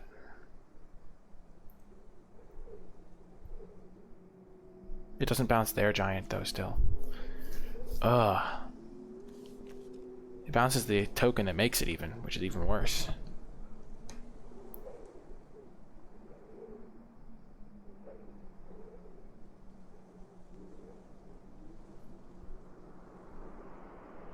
This is maybe the one of the only matches where I would have want Rune of Flight.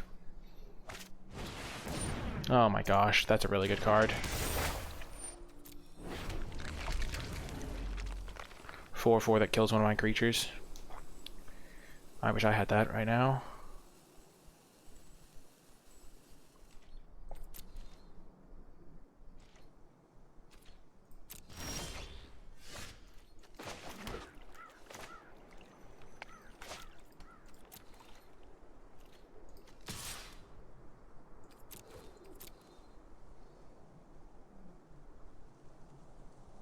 They didn't tap it, which is nice.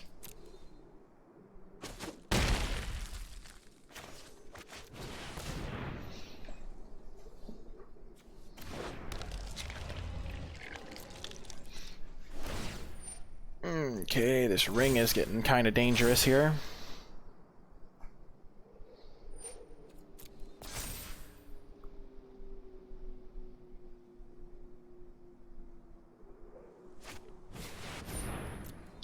The Lindworm. So they're gonna just obliterate one of my creatures. It's okay though. Big draw, big draw, big draw. We're gonna do this. See what we can find first.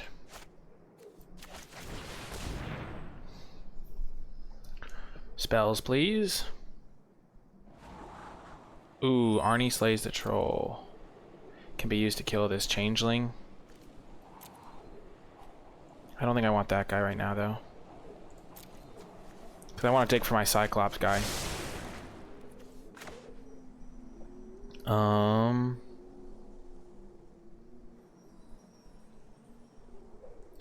So if I play Snow-Covered Island, then I have 2, 4, 6.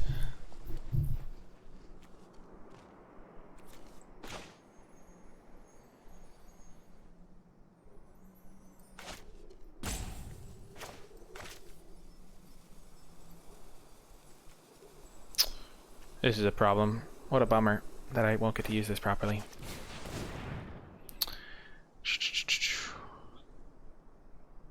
Because I can't tap my card properly.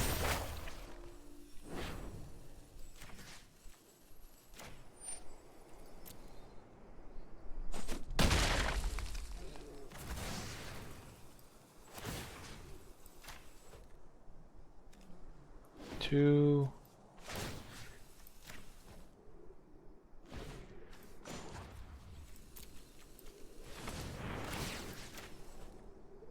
I think I have enough now. So I could either make a 3/5 or a 4/4 that draws me a card. I think the 4/4 that draws me a card is going to be better. Keep digging through my deck. There's a good one.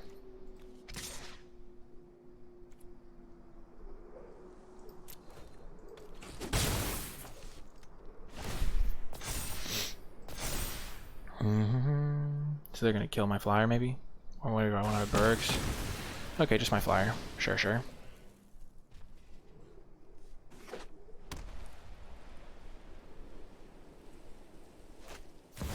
Oh, well, I'm totally dead.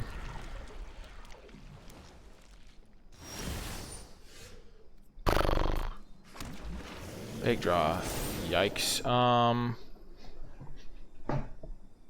We'll make this a 6/6, I guess. Tap target permanent. Its activated abilities can't be activated this turn. Gains indestructible. So that doesn't help against my big bounce effect. So I just need to keep those guys alive. I have scryed one card to the bottom. I have 17 left in my deck.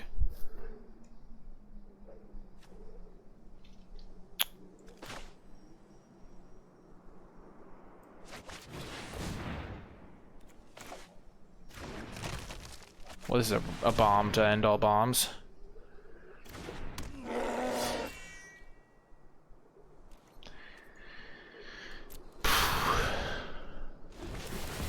And they get their 8 replicating ring tokens. That's hilarious.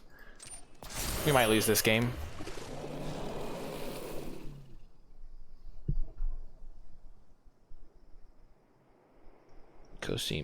Coma, I mean. Oh, I am totally screwed. Do they get a second Coma? No, they get a Lindworm.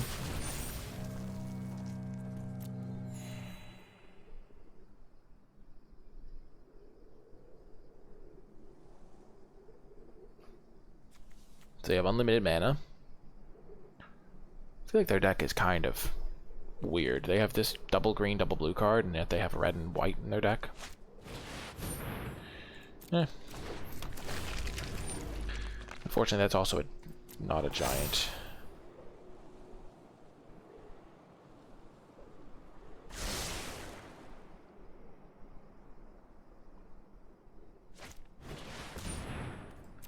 Oh man, I really need my Cyclone Giant. I guess it won't bounce that, but it'll give me back these things.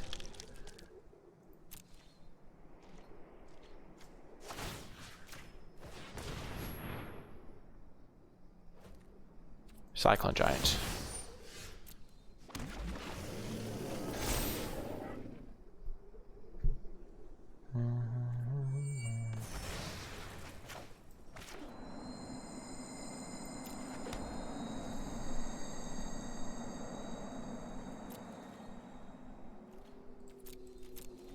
So I'm not going to win this game unless I draw my giant very soon.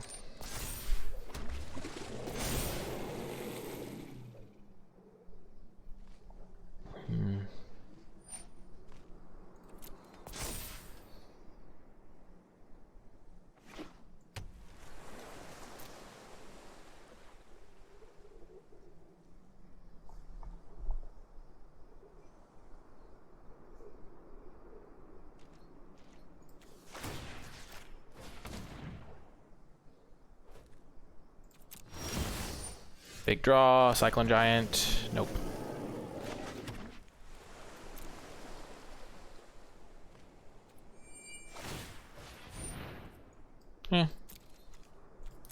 Can't always get it done.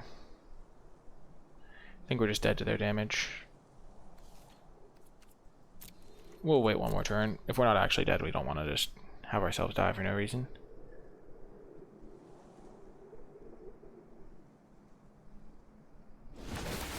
They have 4, 6. Yeah, we're totally dead, right? We've been tapping this because it's a giant, so we wouldn't be able to hit them for 11, but...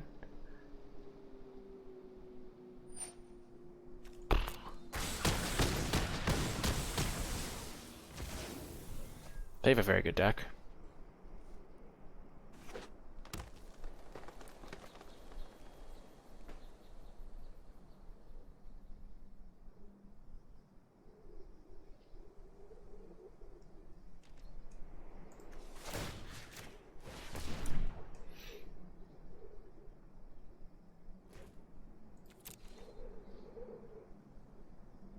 They need to tap down my Eyesight Troll. Come on, just draw it. Punish him.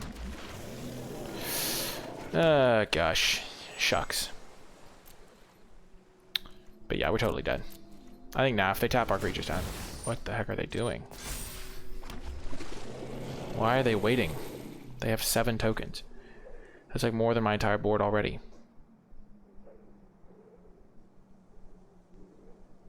The problem is they also have a bunch of changelings.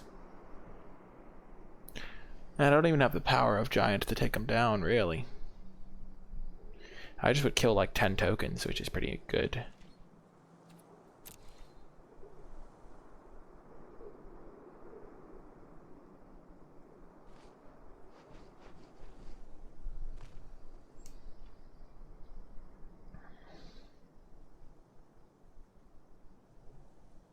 I'll go one more draw step. My only out was the Cyclone Giant. It's not even that good. Because they have so many changelings. I've used up my card draw. Berg Strider, eh? Yeah, I don't think it's going to make a difference. They just have so many guys. I wish I could have drawn the Cyclone Giant, but I'm not just going to sit here and wait. I lose anyway, even if they do have it. Whew.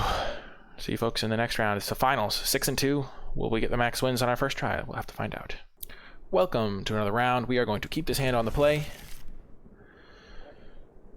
2-drop, 3-drop.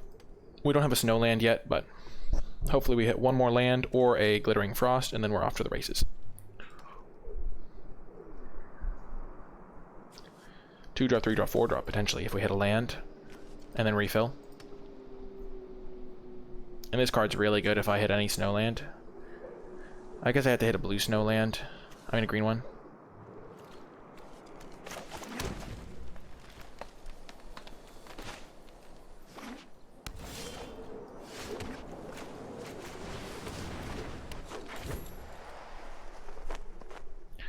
I guess I could technically foretell something. Ooh, blue-red. Neat. They're foretelling something.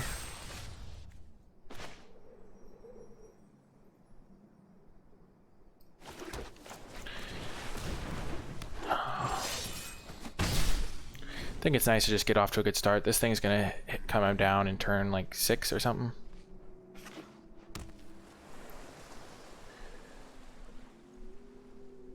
If I hit a land, I hit a land. If not, I can play my troll. Either way, I'm in okay shape. They might just use this. Augury Raven, sure.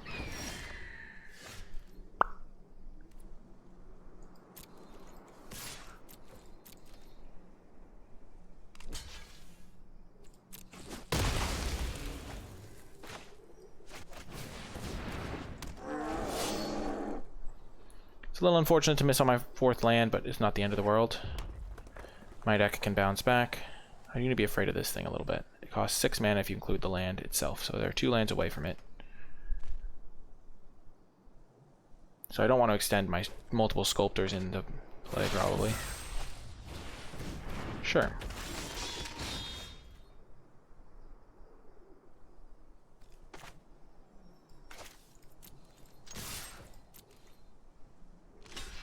Fine trade for me.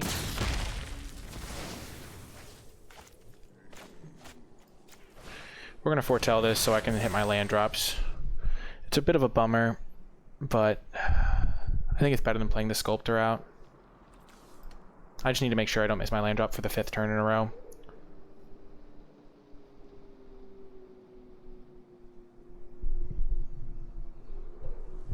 They have 4 cards. I don't need to be worried. I've got good late game value. I've got a 2-for-1, a 2-for-1, an incredible tapper. I don't need to be worried about anything here. They'll presumably have some creatures, but I can kill those with this. There's the land.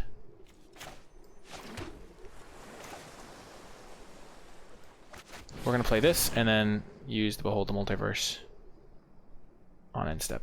I don't think there's a flash creature they could have.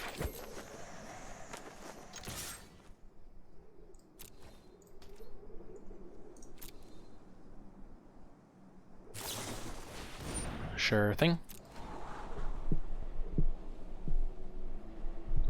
One other thing I could do is I could Packmate here. And just put that face down as well. I think I'm going to do that. Just because I don't need to draw the cards yet. This is a fine thing to do and it affects the board. And I'm ahead on board.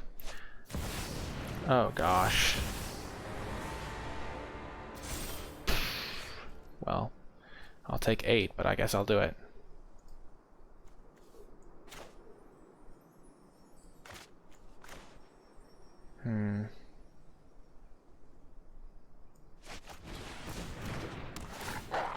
Do this first. If I hit a land, yeah, okay, well.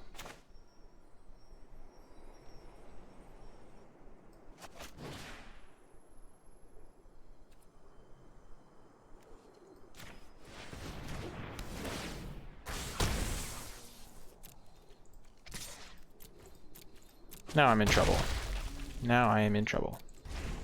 The fact that that became an 8/8 is just a huge problem.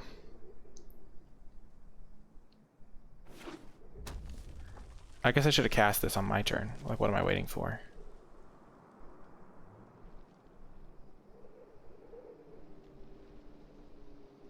Now I'm in trouble.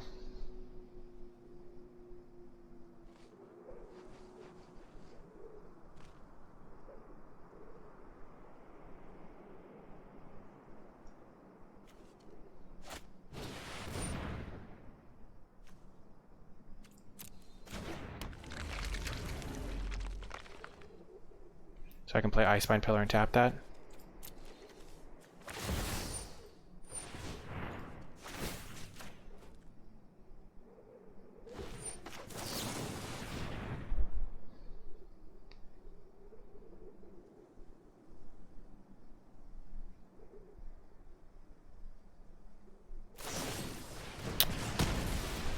That's not the greatest. Okay, Glittering Frost is good. Land is not necessary anymore. Ooh, that could be really good. If they play a small creature, which is unlikely.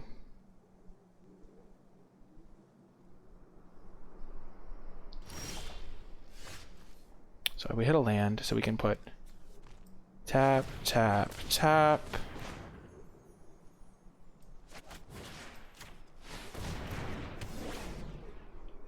Play that. Play our land for turn. QQ. Untap that land.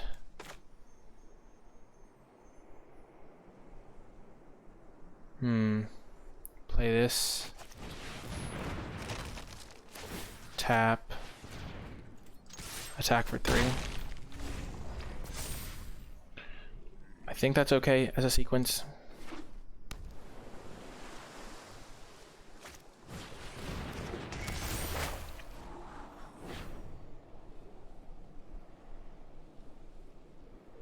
So they revealed Agar, I think, the Frozen Flame. What do these get put? Bottom. Okay, so they put the Agar on the bottom. I didn't see what they did with the Scry. I was looking at their deck too much.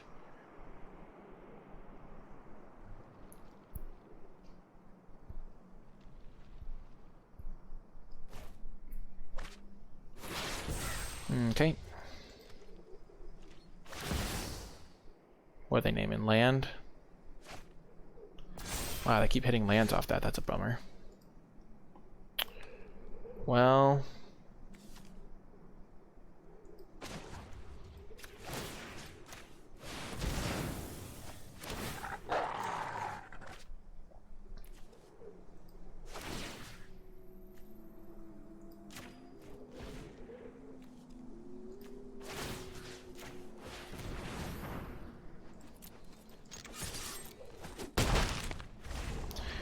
pretty good for me.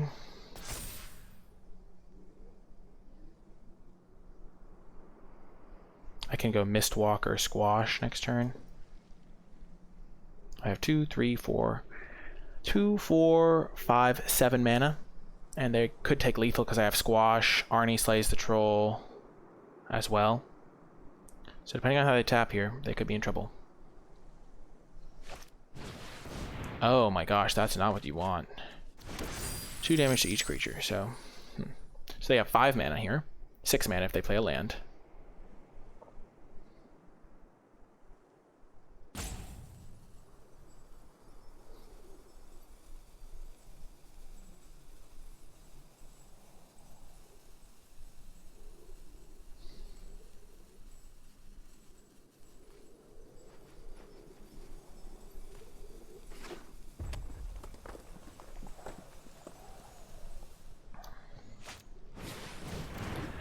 That is also not what you want. They're just digging for an answer. They've drawn a billion cards, but most of them are lands from this Alrund.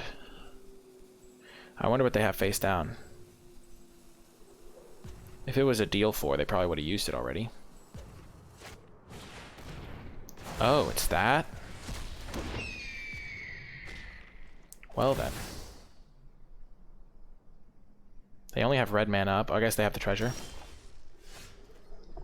Well.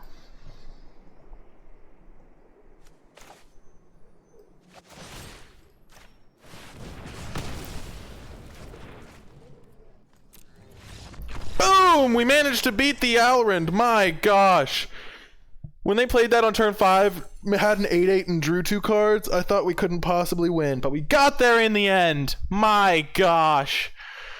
Whew! Through all of the struggles, through all of the turmoil, through the glitches, that cost us countless turns of our games. We managed to defeat mythic rares, normal rares, all sorts of cards in between with our sweet snow deck. Really a cool draft overall. I had a ton of fun in this Kaldheim battle. I really did enjoy it. Lots of cards that performed well. I mean, the Cyclone Summoner, there was that one game where it wasn't really necessary, but it bounced like all their creatures and only one of ours. That was good. Mistwalker plus Bears of Lityar was pretty a cool synergy that we never really got to assemble, but it would have been good that one game where we just missed on land. Serolf's Packmate, absolute all-star. Behold the Multiverse, absolute all-star. Loved both of those cards. Sculptor of Winter plus Glittering Frost, a real combo that we could go for, and it really was just incredible for our deck. Helped us pull far ahead of our opponents. Squash was a good card, killed everything we cared about. Arnie slays the troll, did some work. Though you need to make sure you have some big creatures before you can really fully utilize it. Icebind Pillar did great work. Outrider making all our creatures huge, and the Icehide Troll definitely wish I'd had that second Icehide Troll because that first one was great. Berg Striders were also incredible. It always felt really good to cast. You can always kind of like tell like, oh, this feels real good to cast. So I really liked having Berg Strider in the deck. Pretty much all these cards felt real good to cast. The mana base was solid, and I'm glad we didn't splash too heavily into red. But I mean, we got 2 great removal spells there. Anyway, that is going to do it for this draft video. Once again, huge shout out to Wizards of the Coast for giving me access to a free preview account for this event, and also, if you did make it all the way to the end of this video and you're watching on YouTube, which is the only place to watch it because I didn't stream this one, remember to hit that thumbs up button, subscribe to the channel, leave a comment in the comment section down below with your questions, your feedback, your thoughts, and also if you made it all the way to the end, leave a hashtag beating the glitch because we managed to get a max wins run despite this glitch that was making our life very miserable in certain matches. So hashtag beating the glitch to let me know you made it all the way to the end of the video. You can remember to, I already said the thumbs up, subscribe. You can also check out the Twitch stream live at twitch.tv/NicolaiBolas if you want to interact with me live while I'm playing. You can also check out the free NicolaiBolas community Discord server, linked in the description and pinned comment down below. It's free to join, and we'll be talking all about Kaldheim and that sort of thing. You can also support me directly via Patreon, patreon.com/NicolaiBolas. If you do so, you'll gain access to my card-by-card grade spreadsheet for Kaldheim. And it's also just a great way to support the channel. You can support the YouTube channel also if you have Amazon Prime. You link your Amazon Prime account to your Twitch account, or you make a Twitch account even if you don't use Twitch, and then you can subscribe to my Twitch channel for free. So at no extra cost to you, you're supporting me and my content. You can also read my articles linked in the description and pinned comment down below as well.